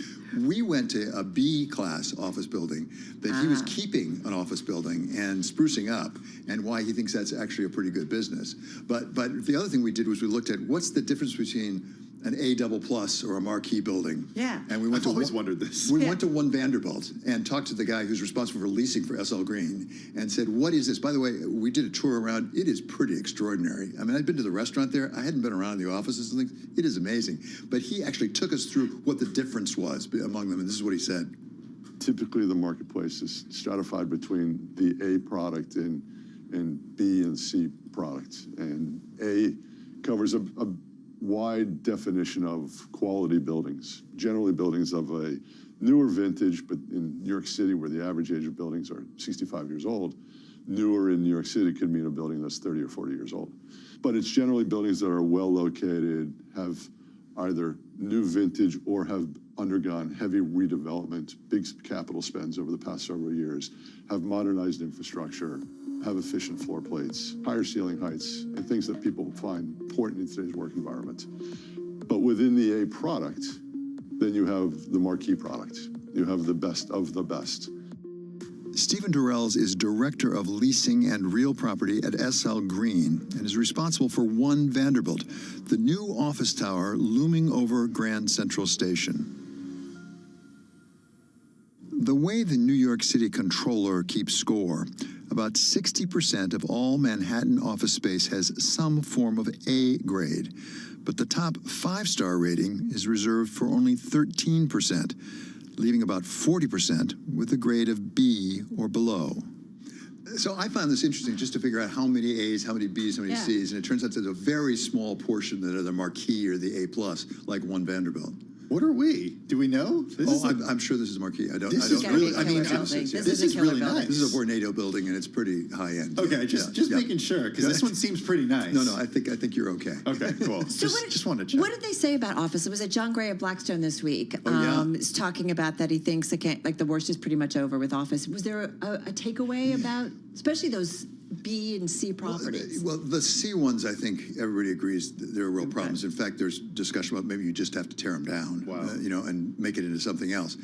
But in the B category, there really are differences. One of the things Durrell said is he doesn't think anybody's going to build any more Bs, but there are Bs out there that provided you got in at the right price, so you're not overly leveraged, and you can put some capital into it, which is actually exactly what we were told by Jeff Gorell, who's the founder of JFP. He said, if you've got the capital and you bought in at a low basis, he said you can put some money into it, which he's doing at this place down at 7th Avenue in Soho, and you spruce up the lobby, you redo the elevators, they're fancy elevators, and he said, ironically, the tech guys really love it down there because it's a little rustic, and they sort of polish the cement on the floor, and they change the windows, and it's like the old lofts that everybody used to. Exactly right. He said the tech guys prefer that to the upper class ones in the midtown. Was there a shift during the pandemic because of the way people thought about work? and the way that, with regard to real estate and in the C class of buildings, like, so in order to attract and bring people back to the office, those buildings just don't cut it, so they're sort of, gone from the equation. Yeah, I mean, I don't want to talk in absolutes, but that's basically the thrust of it. That's right. But it also explains why you have a One Vanderbilt, where the things they put in to entice people to come back in are really extraordinary. I mean, they do everything for you. They've got a whole floor that they have like concierge service, and they'll set up meetings for you, and they'll arrange screenings for you, and they've got like a cafe, and it's just extraordinary. Pickleball at 25 Water Street. That's a residential. That's residential. Hey, just got a few seconds left here, or a minute or so. Back from Davos. Yeah. What was your takeaway? I think it was probably not original. It's what everybody else thought. I mean, the first night I was struck. I went to a dinner of like 20 executive type people. The speed with which the Davos people, I won't say Davos man because it's still male dominated, but there are women there. The speed with which they pivoted on Donald Trump as president was amazing. Yeah. I mean, a year ago, a lot of these people, I just think would have said, oh my goodness, this is awful. They was, oh, we can work with this guy. This is reasonable. You have to develop a relationship. This is how you handle it. It was really quite extraordinary. Why do you think that's so different from 2017? I think because they're used to it. They saw it in 2017 when they were really in a panic. I don't want to sound political. Yeah. I think there was a sense in a lot of corporate America that they didn't like Biden, or maybe more important, they didn't think President Biden liked them. That his policies were not pro-business for the most part. And so they're saying, let's have something different from that. Let's get into deregulation. And the other thing was really profound was a sense on the Europeans' part, as well as everybody else, Europe's just getting left behind. It's remarkable, right? I mean, the times that we have heard, still with all of our maybe ups and downs, American exceptionalism against the rest of the world, and how much Europe continues to struggle. That was the sense. And a lot of it was blamed on regulation, actually. It was thought that they just have so many regulations. And if you look, as you know, at the GDP growth between Europe and the United States over the last 20 years, it is stunning. I mean, I think that they were roughly equal 20 years ago, and now the United States is 50% greater. And a lot of that is driven by tech. And of course, Europe has really almost staked out a position in the past of trying to be tech regulator for the world. And it's kind of wild because you really thought with the European Union, the flow, the easing, that maybe there would be more benefits. I know it hasn't played out necessarily that way, but... Well, yeah, I mean, this is now me talking, but I spent some time over there in years past and spent some time even in Brussels. The bureaucracy at Berlaymont in Brussels is really something. And one of the things that strikes me is in the United States, whether you like it or you don't like it, we have a presidential election, a congressional election, and we can actually change the country and its approach, for example, to regulation pretty quickly. I don't know how you do that in Europe. Yeah. So if there's a conversation about Europe being left behind, what's the solution to that problem? Well, they think that it's going to have to be deregulation and less regulation, but how you get there, I think, is a real question. So I would say a lot of people I talked to didn't say, boy, we think this is about to turn around. They think it's not necessary. I mean, when we talk about stock terms, we use the word capitulation, but they think things could get worse at this point. Let me say this. There was the Draghi report. Yeah. The one thing I did hear repeatedly from Europeans and others is what we should do is just do what the Draghi report said. He laid out the plan. If we did that, that would really help enormously.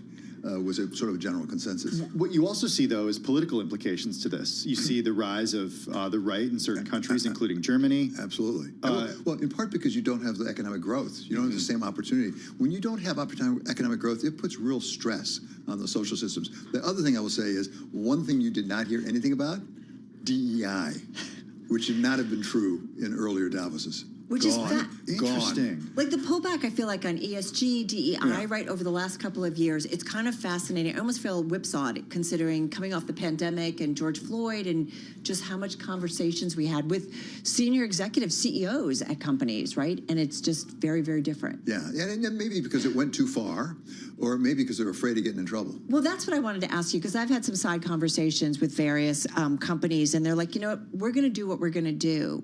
Still, we're just not going to draw a lot of attention to it. I did talk to one very senior bank executive who said, look, we're going to do this because it's good business. It's not because it's the politically correct thing to do. Right. We just have to position it as opportunity. We want to provide opportunity. Instead of talking about diversity, equity, inclusion, we won't use those words. Right. But we're going to say what he believes it is. It's opportunity, giving everyone an opportunity in your company to be there and to grow. And so I think some executives are thinking exactly that way, Carol. Yeah. Listen, great stuff, as always. Welcome back. Always love it. Big overview. David Weston, host of Bloomberg Wall Street Week. It is coming your way at 6 p.m. Wall Street time on Bloomberg Radio and Bloomberg TV. David, thank you so much. Thank you. Always appreciate it. Hey, let's remind everybody that we are awaiting some comments from Donald Trump, a playback of some earlier things that he had to say, certainly when it comes to tariffs. So as soon as that begins, we will take you there to listen to that. Just an update, we mentioned we will get another media briefing from the NTSB. That has moved from 4 o'clock Wall Street time to 5:30 p.m. Wall Street time. So our Balance of Power team will be all over that. Hey, just getting more news, too, in the last few minutes. The Trump spending freeze has been temporarily blocked by a federal judge. Our own Eric Larson and Zoe Tillman reporting that a judge temporarily blocked the Trump administration from freezing an array of federal grants and loans, undercutting a White House effort to halt the flow of funds already approved by Congress. The temporary restraining order was issued Friday by Chief U.S. District Judge John McConnell of Rhode Island. The lawsuit was brought by a group of Democratic state attorneys general against President Donald Trump and his administration. All right, and let's remind that this story crossed on the Bloomberg in its entirety at just before the closing bell here on this Friday. President Donald Trump said he would impose tariffs on a wide range of imports in the coming months, including steel, aluminum, oil and gas, pharmaceuticals, as well as semiconductors, so ramping up his threats to hit trading partners with new levies. He made his remarks Friday from the Oval Office, where he was signing an executive order on deregulation. We are anticipating a playback of you from those earlier comments by the president in the Oval Office. He did speak hours after White House Press Secretary Caroline Leavitt said that the president would follow through on his pledge to hit Canada and Mexico with 25% tariffs and a separate 10% levy on goods from China. That is expected to go into effect tomorrow. Those tariffs are in response to what Trump says is a failure by those nations to help prevent the flow of undocumented migrants and illegal drugs like fentanyl across U.S. borders. Trump has previously pledged sectoral tariffs on chips, pharmaceuticals, steel, aluminum, and copper as a bid to reshape supply chains and force manufacturers to shift production to the U.S., but he'd not specified when they would take effect. Carol, he did also order reports due on the 1st of April on overall trade issues and tariffs that could lead him to trigger new levies or to quit the Continental Trade Pact that he negotiated with Canada and Mexico during his first term, the USMCA. And his administration is investigating whether China complied with a trade deal struck in his first term, setting the stage for tariffs against the world's second largest economy. I mean, to be fair, this was a key plank of Donald Trump's campaign, or what he campaigned on specifically. And so moving, his whole trade agenda, these were all key aspects of it, really looking to kind of remake the U.S. economy by imposing tariffs on a wide range of imports and on U.S. allies and adversaries alike. We have talked a lot, certainly earlier today on Bloomberg Business Week, but we've heard from economists, certainly in the lead up to this over the last few months, that they have warned that tariffs would raise the cost of imported materials used by U.S. manufacturers. It would hike prices for American consumers already uneasy about inflation and reduce global trade flows. However, as we talked with our Enda Curran earlier, who watches the global economy, the specifics on this, are there certain goods that are exempted?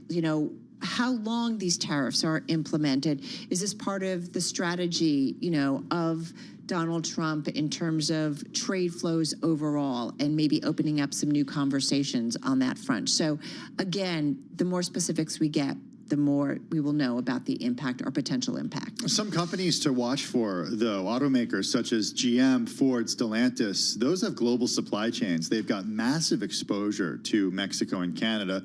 Those could see significant swings. EV makers like Tesla, Rivian, Lucid could also feel the pinch. Mentions of the word tariffs are already surging on earnings calls. You can get that data on the Bloomberg terminal. Yeah, and this is why it's so important. Here we are in the middle of earnings season. This was a busy week where we heard from a fairly wide swath of U.S. companies, and so we are looking for commentary, what they have to say. And now that we can layer on top of this what we are getting from the White House in terms of tariffs, these will be questions that are coming out in the earnings statements, in the calls with analysts to try to get an idea of what these costs are possibly for companies. But again, they're going to want to know the specifics of what it means before they start making maybe changes in their strategy or in supply chains. And as we know, supply chains are complicated. complicated, especially in something like the auto industry in particular. And so understanding exactly what the impact are and what it means in terms of pricing, and do American companies ultimately eat that cost and not pass it on to consumers? So that would keep inflation in, but it would impact their margins, and that changes their balance sheets. You know, I asked Enda where it gets hit, at least on the U.S. side, because he covers international economics, but he has a good idea of, you know, where in the chain, because these chains are long, as we know, where those costs get hit. So he did say, to a certain extent, maybe some of the producers of these could lower their prices, so when they do sell them, they won't. That won't be as big of a deal. The concern there, though, is the way that hits those companies. But oftentimes, those are foreign companies, or those are foreign companies. So exactly, does the president care? All right, folks, we are going to monitor for any news, additional news, and when we can take you to that playback, and so you can hear directly from Donald Trump on tariffs. So as soon as we can, we will take you there. In the meantime, we do want to bring in another guest who's been waiting very patiently by. Jeff Jones is President and Chief Executive Officer of H&R Block. He joins us from Kansas City, Missouri. Jeff, it's good to have you back with us. How are you? Thank you, Errol. How are you? Hi.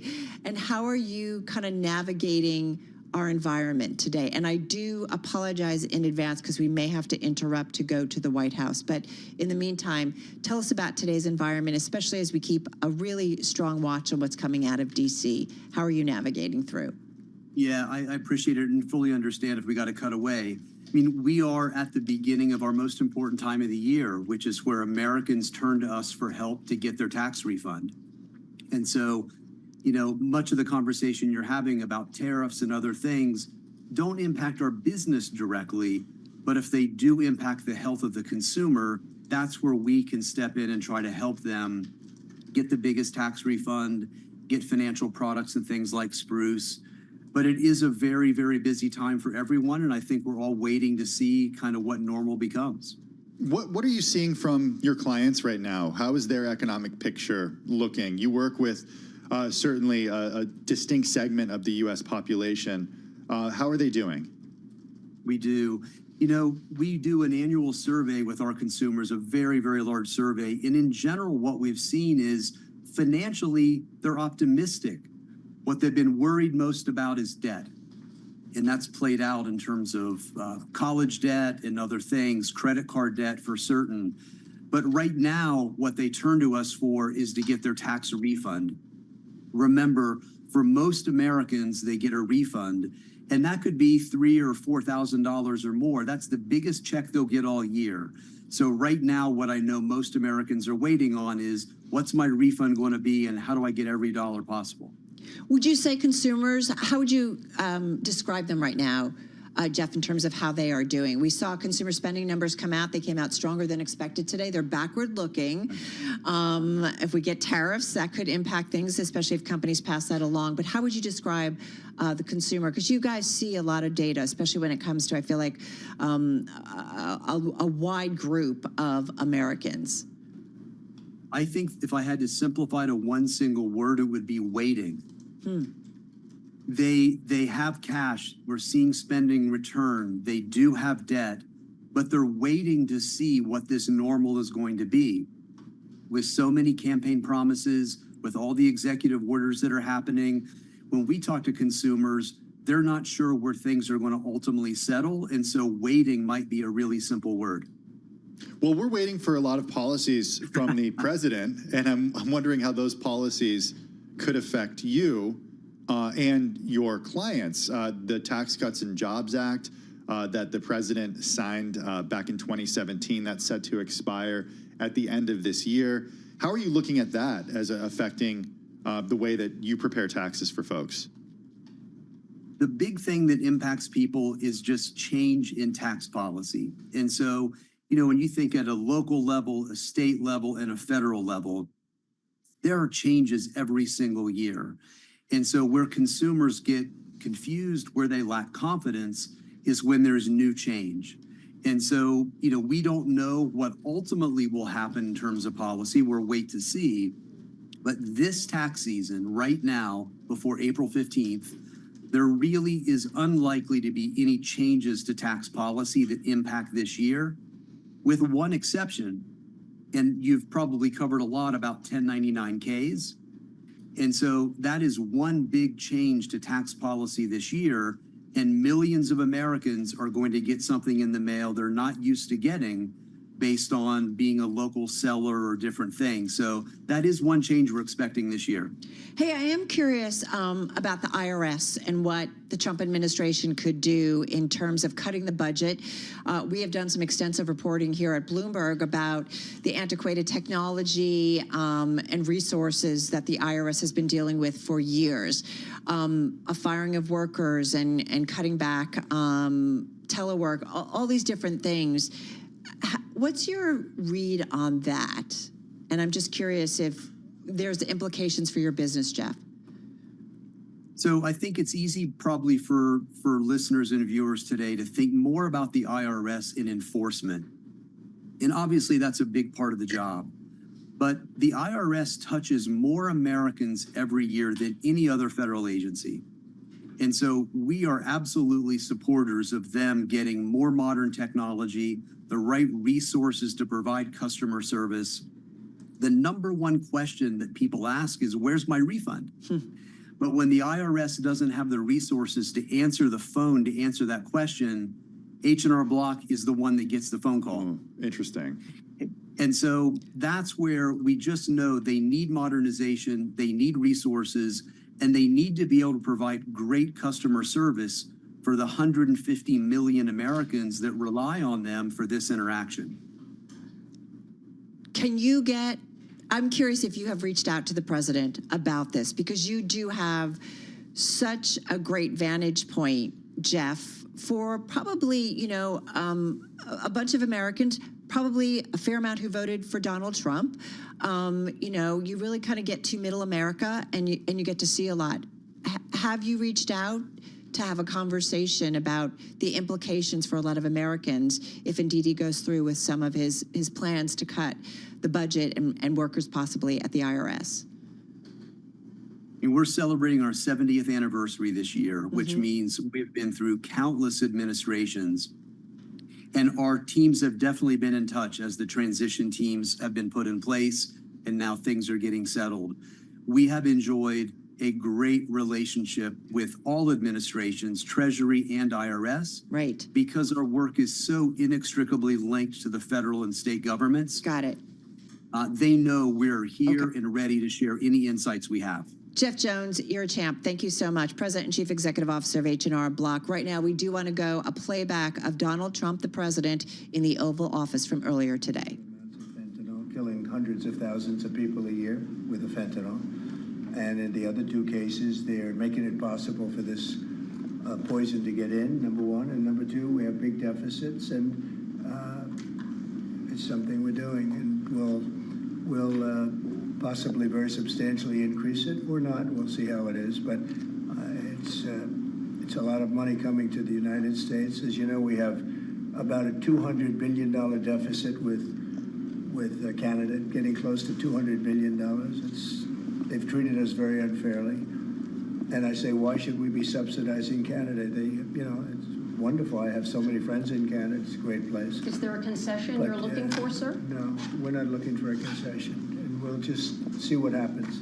We'll see what happens. And with Mexico, it's the same thing. We have a $250 billion deficit, and we have a lot of people coming into the border. And now we've largely stopped that, but we've stopped that ourselves. And I think they've done a fantastic job. You've seen the numbers. They've dropped to almost zero. But we've suffered under the past administration for years and years. We've suffered with millions of criminals coming into our country. Criminals, people from jails from all over the world. They come through Mexico, and they come through Canada, too. A lot of them come through Canada, and a lot of fentanyl comes through Canada. And China makes the fentanyl.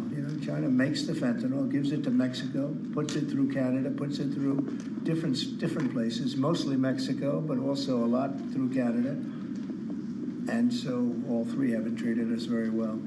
Sir, can I ask you about your meeting with NVIDIA? What did you talk about, and do you think you need to ban more of the chips that they're selling to China? Well, he's a great gentleman, and I hadn't met him. He's the biggest in the world in terms of chips.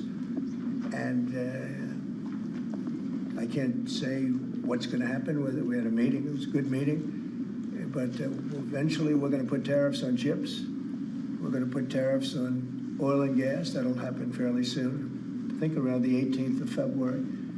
And we're going to put a lot of tariffs on steel. We already have tariffs on steel, and we've saved our steel industry, but that was relatively small compared to what it'll be. But we're going to be putting tariffs on steel and aluminum and ultimately copper. Copper will take a little bit longer, and that'll happen pretty quickly. It'll mean it'll be a great boost for our steel industry. It'll make our steel industry very strong. If I didn't put the tariffs on years ago on steel, which actually Biden left because there was so much money that they couldn't do anything about it, I think we would have lost. We wouldn't have one steel mill in this country if I didn't do that. We saved the steel industry.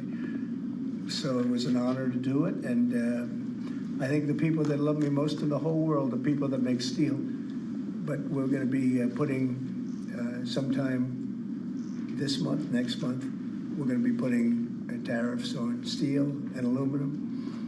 And we'll give you an announcement as to what the exact date is. But it'll be a tremendous amount of money for our country, a tremendous amount. These are big numbers. And in addition to that, and you see the power of the tariff. I mean, the tariff is good. And nobody can compete with us because we have by far the biggest piggy bank. And so that'll take place very quickly. But also we'll be doing pharmaceuticals.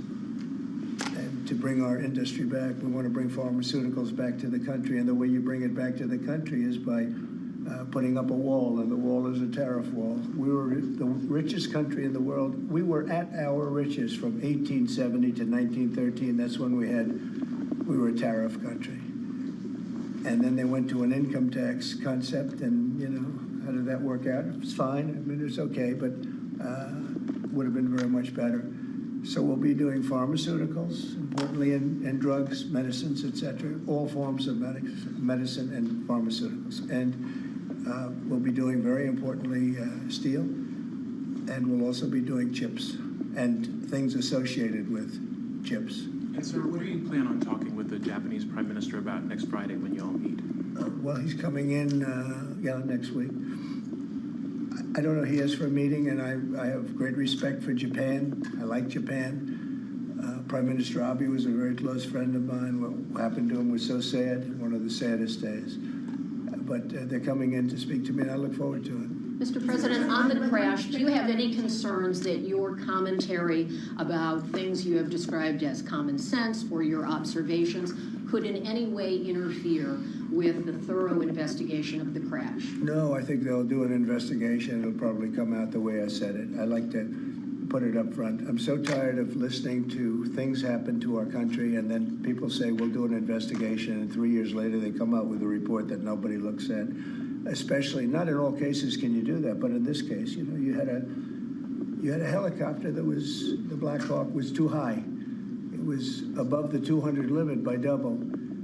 It shouldn't have been there. And there were some other mistakes made too, and I pointed them out also, and I was right on all of it. But they'll still do an investigation just to check it out. But I think that's Commander-in-Chief, are you at all concerned about opining about the Army and the conduct of that aircraft when you are Commander-in-Chief and these are the people who report to you and there is an investigation ongoing? This was all caused by bad rules, regulations, and other things by Biden, the Biden administration. And when you look at the way they ran things, in fact, if you look, we hired, one of the first things I told them to do is say, get talented people in those beautiful towers overlooking runways.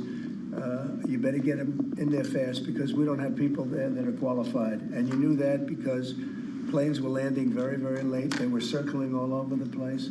We had people that didn't know what the hell they were doing. And sir, there are planes in the air everywhere, and there are other air traffic. Pardon me, sir. We have to have the best people, the smartest people, the sharpest people as control tower experts. And that's what they have to be. They have to be experts, and they have to be very smart. And we didn't have our best. And if you read the quote that I read yesterday at the news conference, it talked about people that were psychologically injured were okay, and people that had lots of problems were okay. I'd read it again, if you'd like me to, but I don't think I have Does to that waste give your you time. concern, though, sir, with planes in the air all around the country, people relying on that as safety? Are you suggesting there's an ongoing risk? No, I think there's very little risk, but I think that we have to make sure that this never happens again. Very, very little risk. And we're taking actions that this can't happen again. The helicopter, as you know, was out of its zone. Shouldn't have been out of its zone. It was at the same height as the airplane. Now, the airplane was coming down on its track. It was perfect. It was in perfect shape coming down, and something was in its way. You can't let that happen, and it won't be happening again. And this was all because of weak rules in the Biden administration. And we're just not going to let that kind of thing happen again. And again, I could wait, and I could, give a report in 2 years like they always do. And sometimes it's obvious. In this case, to me, it was very obvious, and I think I've been proven to be very correct. Yeah. Mr. President, what do you expect from your meeting with Prime Minister Netanyahu next week? I expect a lot of good things. From all meetings, I expect good things. Marco Rubio, as you know, is going to make a tour of various countries in South America. He's going to be meeting in Panama, where Panama's treated us very badly. They gave him, rather foolishly, a thing called the Panama Canal, the most expensive project we ever built, if you look at today's numbers. Most expensive ever built. We lost 38,000 men. In that case, all men, just about all men. 38,000 to the mosquito, to malaria and various other problems that you get from jungles. It was a tremendously costly event. We built the Panama Canal 110 years ago. Think of it, the most expensive development we ever did, and really one of the wonders of the world, one of the great wonders of the world. And we didn't give it to China, we gave it to Panama. And Panama's been ripping down all the China language signs. They've been working like mad to try, but about 70% of the signs were up and they were written in Chinese, and that's not the deal. So we're going to take it back. They've already offered to do many things, but we think it's appropriate that we take it back. They've totally violated the agreement. We have an agreement. They violated the agreement, and Marco Rubio's going over there to talk to the gentleman that's in charge. Mr. Gaza, do you still think it's a good idea for Jordan and Egypt to be taking in Palestinians when they reject the idea and the Palestinians who are living now in Egypt? I think Jordan will take people from Gaza. And I think Egypt will take them also. I mean, I heard somebody said they're not going to, but I think they will. I feel confident they will. Mr. President, will tomorrow's tariffs include oil? Will tomorrow's tariffs be inclusive of Canadian crude? I'm probably going to reduce the tariff a little bit on that. We think we're going to bring it down to 10% on the oil. So it's 25% on the Canada side. Mr. President, are these tariffs stacking on top of already existing tariffs? Or Yes, this will be the on top of whatever may be existing. Mr. President, ask you a question about Venezuela. Rick Cornell was seen on state TV shaking hands with President Maduro. Is there any concern that that might lend legitimacy to the Maduro administration? No, we want to do something with Venezuela. I've been a very big opponent of Venezuela and Maduro. They've treated us not so good, but they've treated, more importantly, the Venezuelan people very badly. We have tremendous Venezuelan population. I got 92% of the vote, the Venezuelan vote.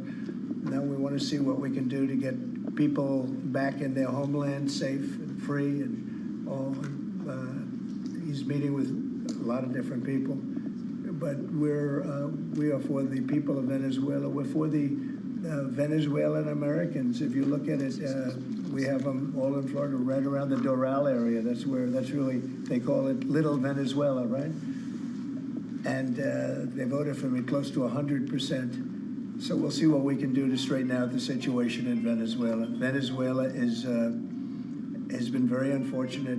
I was very surprised when I saw that Biden agreed to buy a lot of oil from Venezuela, because Venezuela was just about finished, the dictator. And when that happened, it brought him back to life. You know, Biden went out and they buy millions of barrels of oil. I say, what's that all about? So we're not going to let that stupid stuff happen. So we'll see what happens. We're not happy with Venezuela. We don't like the way they've treated the Venezuelans. at all.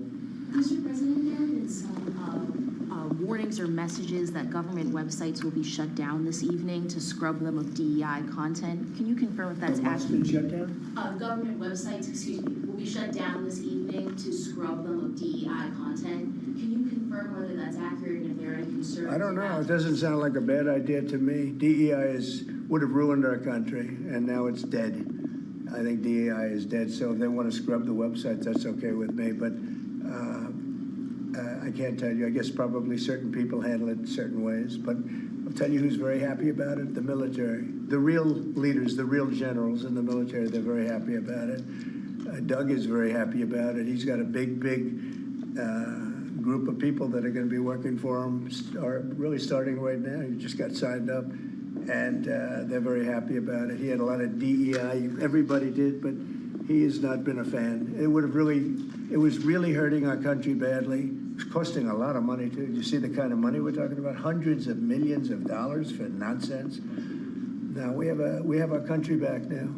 Our country is back, and it's a nice thing to say. I've never seen such love. I've never had anything like it. I've never seen anything like it. People are coming up, sir, thank you for bringing our country back. We were losing our country, and I think we're stronger now than we've been in many, many decades. And the department has an update on your call with Vladimir Putin. Well, we'll be speaking. We'll be speaking, and I think we'll perhaps do something that'll be significant. We want to end that war. That war would have never started if I was president, and we want to end that war. That war is a horrible war. Millions of young people are being killed, mostly on the lines now, mostly soldiers. But the cities have been largely destroyed, many of them. They're like demolition sites. But the soldiers are just shooting at each other. You know, it's a very flat land. I said this the last time, very, very flat land. The only place that a bullet stops is when it hits a person. And they're hitting a lot of people. They're hitting a lot of soldiers, but on both sides. I think Russia would probably say close to 800,000, and Ukraine 600,000 or 700,000. And it's just a senseless situation, and it's got to stop. So whatever I can do to stop it, and we are having discussions, yes. Ongoing, already scheduled, and ongoing. Already talking, yes. So you've already spoken to Vladimir Putin. I don't want to say that, but we are having very serious discussions. Is there a reason you don't want to? We are. Well, I just don't want to say that. We're having very serious discussions about that war, trying to get it ended. With Russia? With Russia, yeah. At the Department of Justice and the FBI, there are a number of high-level people who are being asked to resign or are being told they are going to be fired. Did you specifically request any actions at the Bureau or DOJ with respect to those employees? No, but we have some very bad people over there. It was weaponized at a level that nobody's ever seen before. They came after a lot of people, like me, but they came after a lot of people. No, I wasn't involved in it. I'll have to see what is exactly going on after this is finished. But if they fired some people over there, that's a good thing, because they were very bad. They were very corrupt people, very corrupt, and they hurt our country very badly with the weaponization. They used the Justice Department to go after their political opponent, which in itself is illegal. And obviously it didn't work. Are you going to impose tariff on the European Union? What does that mean? Are you going to impose tariff too on the European Union, like you are going to do for Mexico and Canada? Well, you're asking me a question, because I'm sure you didn't hear. Am I going to impose tariffs on the European Union? Do you want the truthful answer, or should I give you a political answer? Absolutely. Absolutely. The European Union has treated us so terribly. You promised Americans to try to reduce costs, and so many of the products that would be tariffed when they come into the country, the outgoing country is not paying the tariff. The buyers in the United States pay that, and then that's passed on to consumers in most instances. Sometimes. How would you expect to have prices come down if you have such a broad plan for tariffs? And what do you say to the voters who want to see you reduce everyday costs? Well, let me just tell you that I got elected for a lot of reasons. Number one was the border. Number two was inflation, because I had almost no inflation. And yet I charged hundreds of billions of dollars of tariffs to countries. And think of it, I had almost no inflation and took in $600 billion of money from other countries. And tariffs don't cause inflation, they cause success. Cause big success. So we're going to have great success. There could be some temporary short-term disruption, and people will understand that. I had that when I negotiated some of the good deals for the farmers, and unfortunately those deals have been led astray by Biden and his people because they didn't enforce the deals. We have a deal with China, which is phenomenal for the farmers, but there was nobody to enforce it in the Biden administration. They let them get away with murder. So that's another thing we're going to be bringing. Do you accept the principle of costs being They passed committed to on? buying $50 billion worth of farm product, and they did it when I was president. As soon as I left, they stopped doing it because there was nobody in Biden to enforce it. But the tariffs are going to make us very rich and very strong, and we're going to treat other countries very fairly. But if you think about it, other countries charge us tariffs. We don't charge them tariffs. And it's about time that that changes. Sir, are you concerned about the market reaction around tariffs?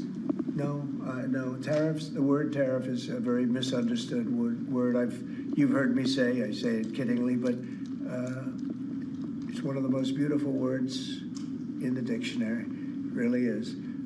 And we've been taken advantage of because others have charged us VATs. As an example, the European Union charges us 20% plus a VAT tax, called a VAT tax, very similar, and it costs us an absolute fortune. We are treated so badly. They don't take our cars, they don't take our farm products, essentially, they don't take almost anything, and we have a tremendous deficit with the European Union, so we'll be doing something very substantial with the European Union. We're going to bring the level up to where it should be, and if you think of the European Union, then you go to NATO, it's largely the same group of countries.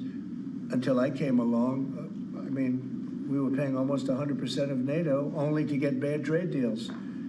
And now it's been evened out, but very unfair having to do, it was evened out pretty good. Actually, I did a good job. They paid $440 billion if you look at the Secretary General's report, and he was here recently and he said that. He said one of the most amazing things I've ever seen is what President Trump was able to do with these countries of Europe, of which he was in charge of them, but he couldn't get them to pay. I went over, I said, you got to pay, and if you don't pay, we're not going to protect you. It's very simple. But very unfair is with Ukraine because we're in for $300 billion plus, and they're in probably for $100 billion. There's a $200 billion difference, and they need it more than we do. You know, we have an ocean in between. They don't. And so they're going to have to step it up a little bit. With efforts to reduce the federal workforce, whether it's offering what we've called the buyout package or other efforts, do you have any concerns that there will be employees broadly across the federal government who might take that up? And they're a part of the many different ways that agencies protect the public, from food inspections to water safety to the air traffic everybody's controllers. Replaceable, and we'll get very good people to replace them if it turns out to be more than we thought. It could be a lot, it could be a little, we don't know, but we'd love to have them leave. We're trying to remember this. We want them to go into the private sector. It's our dream to have everybody almost working in the private sector, not in the public sector. We have many people, very few people came to work. They were, you know, it started more or less with COVID, but actually even before COVID. But it started with the COVID, they didn't come back. And then Biden let them get away with murder, and they, you know, we had federal workforce, like 4% coming into the office. And that just doesn't work. You know, people can say it does, but it doesn't work. You have to be unified in a group in the office. It's just, it was crazy. You don't know what they're doing. And then at some point, we may ask them to certify that they didn't have two jobs, meaning were they really getting a check from us, the government, and then were they also working a second job and a third job, and, you know, on government time. And many of them will say that they did, you know, which is not legal, but it's a problem. It's a problem. No, we want to get that out. We want to clean it out. You know, people have been trying to reduce federal government now for 40 years, 45 years, and they haven't been able to do it. And this is a way of doing it, I think, very nicely. It's sort of a buyout, too. I think we're treating people very good, but people don't come to the office. they won't have a job starting on that very special date. So we'll see how that works out. I mean, nobody knows how that's going to turn out. Everybody might show up to the office and maybe a large number won't show up. But if they don't show up, we've accomplished a very serious goal. We're trying to reduce government. Does Mr. Musk or any of those associated with your Doge effort, do they have any direct access through the government systems to how money is dispersed? No, nothing. No, they this has nothing to do also with the federal cutting, with this federal cutting. This is very separate. This is if you don't show up, you don't get paid. But Doge, I think great progress has been made. We're talking about cutting over $1 trillion of waste. We're talking about waste. We're not talking about we're going to love and cherish Social Security, Medicare, Medicaid. We're not going to do anything with that other than if we can find some abuse or waste, we'll do something, but the people won't be affected. It'll only be more effective and better. And our country, as our country gets richer, the people on Social Security, Medicare, Medicaid, those people are going to be more secure. If Biden had gotten elected, Social Security was going to fail because the country was failing. It was going to fail. The country was going to fail. And therefore, the Social Security, Medicare, Medicaid, and all of the other things that you may get would not be able to be paid. Our country's getting very strong, and you see it. I think more progress has been made in the last 2 or 3 weeks than has been made in the last 4 years. I think not only has more progress been made in the last 4 years, it's, I'll call it deep progress. We went way backward as a country in so many different ways, from woke to all of the other things that took place that were so bad. You look at Afghanistan, how embarrassing that was. I think Afghanistan really started the problem with Russia and Ukraine. When Putin looked over and he saw how incompetently that was handled, I was getting out, but I was going to keep Bagram. Right now, China has Bagram. I was going to keep one of the biggest air bases in the world. They left it. But I was, other than Bagram, I was going to get out. And I wasn't keeping Bagram for Afghanistan. I was keeping it for China because it's 1 hour away from where China makes its nuclear weapons. And we were keeping it. So we have a lot of great things happening in our country, and we appreciate that you're here. And I'm really thrilled about Doug, and I'm really thrilled about his friend, Chris Wright, who's a legend in the oil business, right? They keep telling me, Catherine, he's like a legend, and he's a legend too in a lot of businesses. And we have an amazing group of people working with us. There's a man behind me who became a tremendous success. He was not a wealthy man. He didn't start off a wealthy man, and he ended up a wealthy man. And that's a great talent, and he's willing to sacrifice so much and to put it to work for our country. Watch the job he does on the interior, but in particular on really making our country very, very wealthy by utilizing it properly. And at the same time, environmentally, he does it he's very much an environmentalist. He's going to do it very carefully and very painstakingly good. But you just watch what happens. And working with the Department of Energy, where his compatriot, his friend, and also considered the most talented man in the oil business, is the head of the Department of Energy, and they work together. It's almost like a partnership. It really is a partnership. And watch what that does for our country. It'll be a fantastic thing to see. Thank you very much, everybody. Thank you, Fred. Thank you, Fred. Tulsi Gabbard.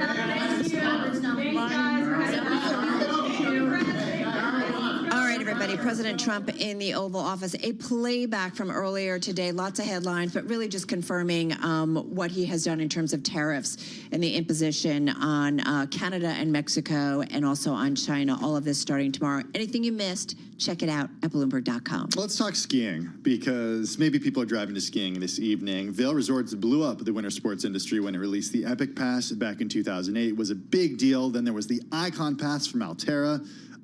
Now there's the Indy Pass, which is kind of the anti-Vail seasonal lift ticket. So writes Andy Hirschfeld, a freelance contributor to Bloomberg Business Week. He joins us here in the Bloomberg Interactive Brokers studio.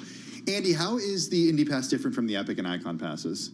Well, frankly, it's something that's better for the resorts themselves, because what the Epic and Icon Pass have been able to do is the resorts that have been on these passes have been able to say, hey, we know we have this much money coming in ahead for the season. We can make this kind of capital improvement and this kind of capital improvement. Smaller resorts, the kind of mom and pop places, the places where people take their kids to learn, haven't had the same level of success to be able to forecast what they may need. So with an advanced pass, they're able to know how much they can bring in to make kind of those capital improvements. I wrote in my story that there are resorts like this place in Idaho where the revenue for the pass brought in $35,000, and that's the kind of mountains they're working with. But $35,000 is a lot of money, and it's the difference between surviving and thriving. If you're a family going skiing in Vail or Aspen, you can easily spend $35,000 on a ski trip. I can Very only easily. imagine, right? I mean, so in terms of it really is helping the viability of these much smaller outfits, correct, in terms of survival? Yeah, and they face the same kind of existential threats that the larger resorts do with climate change. Those things, shorter seasons, being able to forecast whether or not they're going to get the snow that they need to really attract people. I mean, a lot of these places are the kinds of places where you're like, hey, do you want to go skiing for the weekend? Drive up for the day? Those are the kinds of places that are on these passes that really need the kind of help that the ones that rely on those day pass kind of. Andy, only got about 30 seconds, and we apologize because it's been a big news flow. They have been doing this since, I think, 2018? 2018. So is it working? Is it helping out? Is it financially making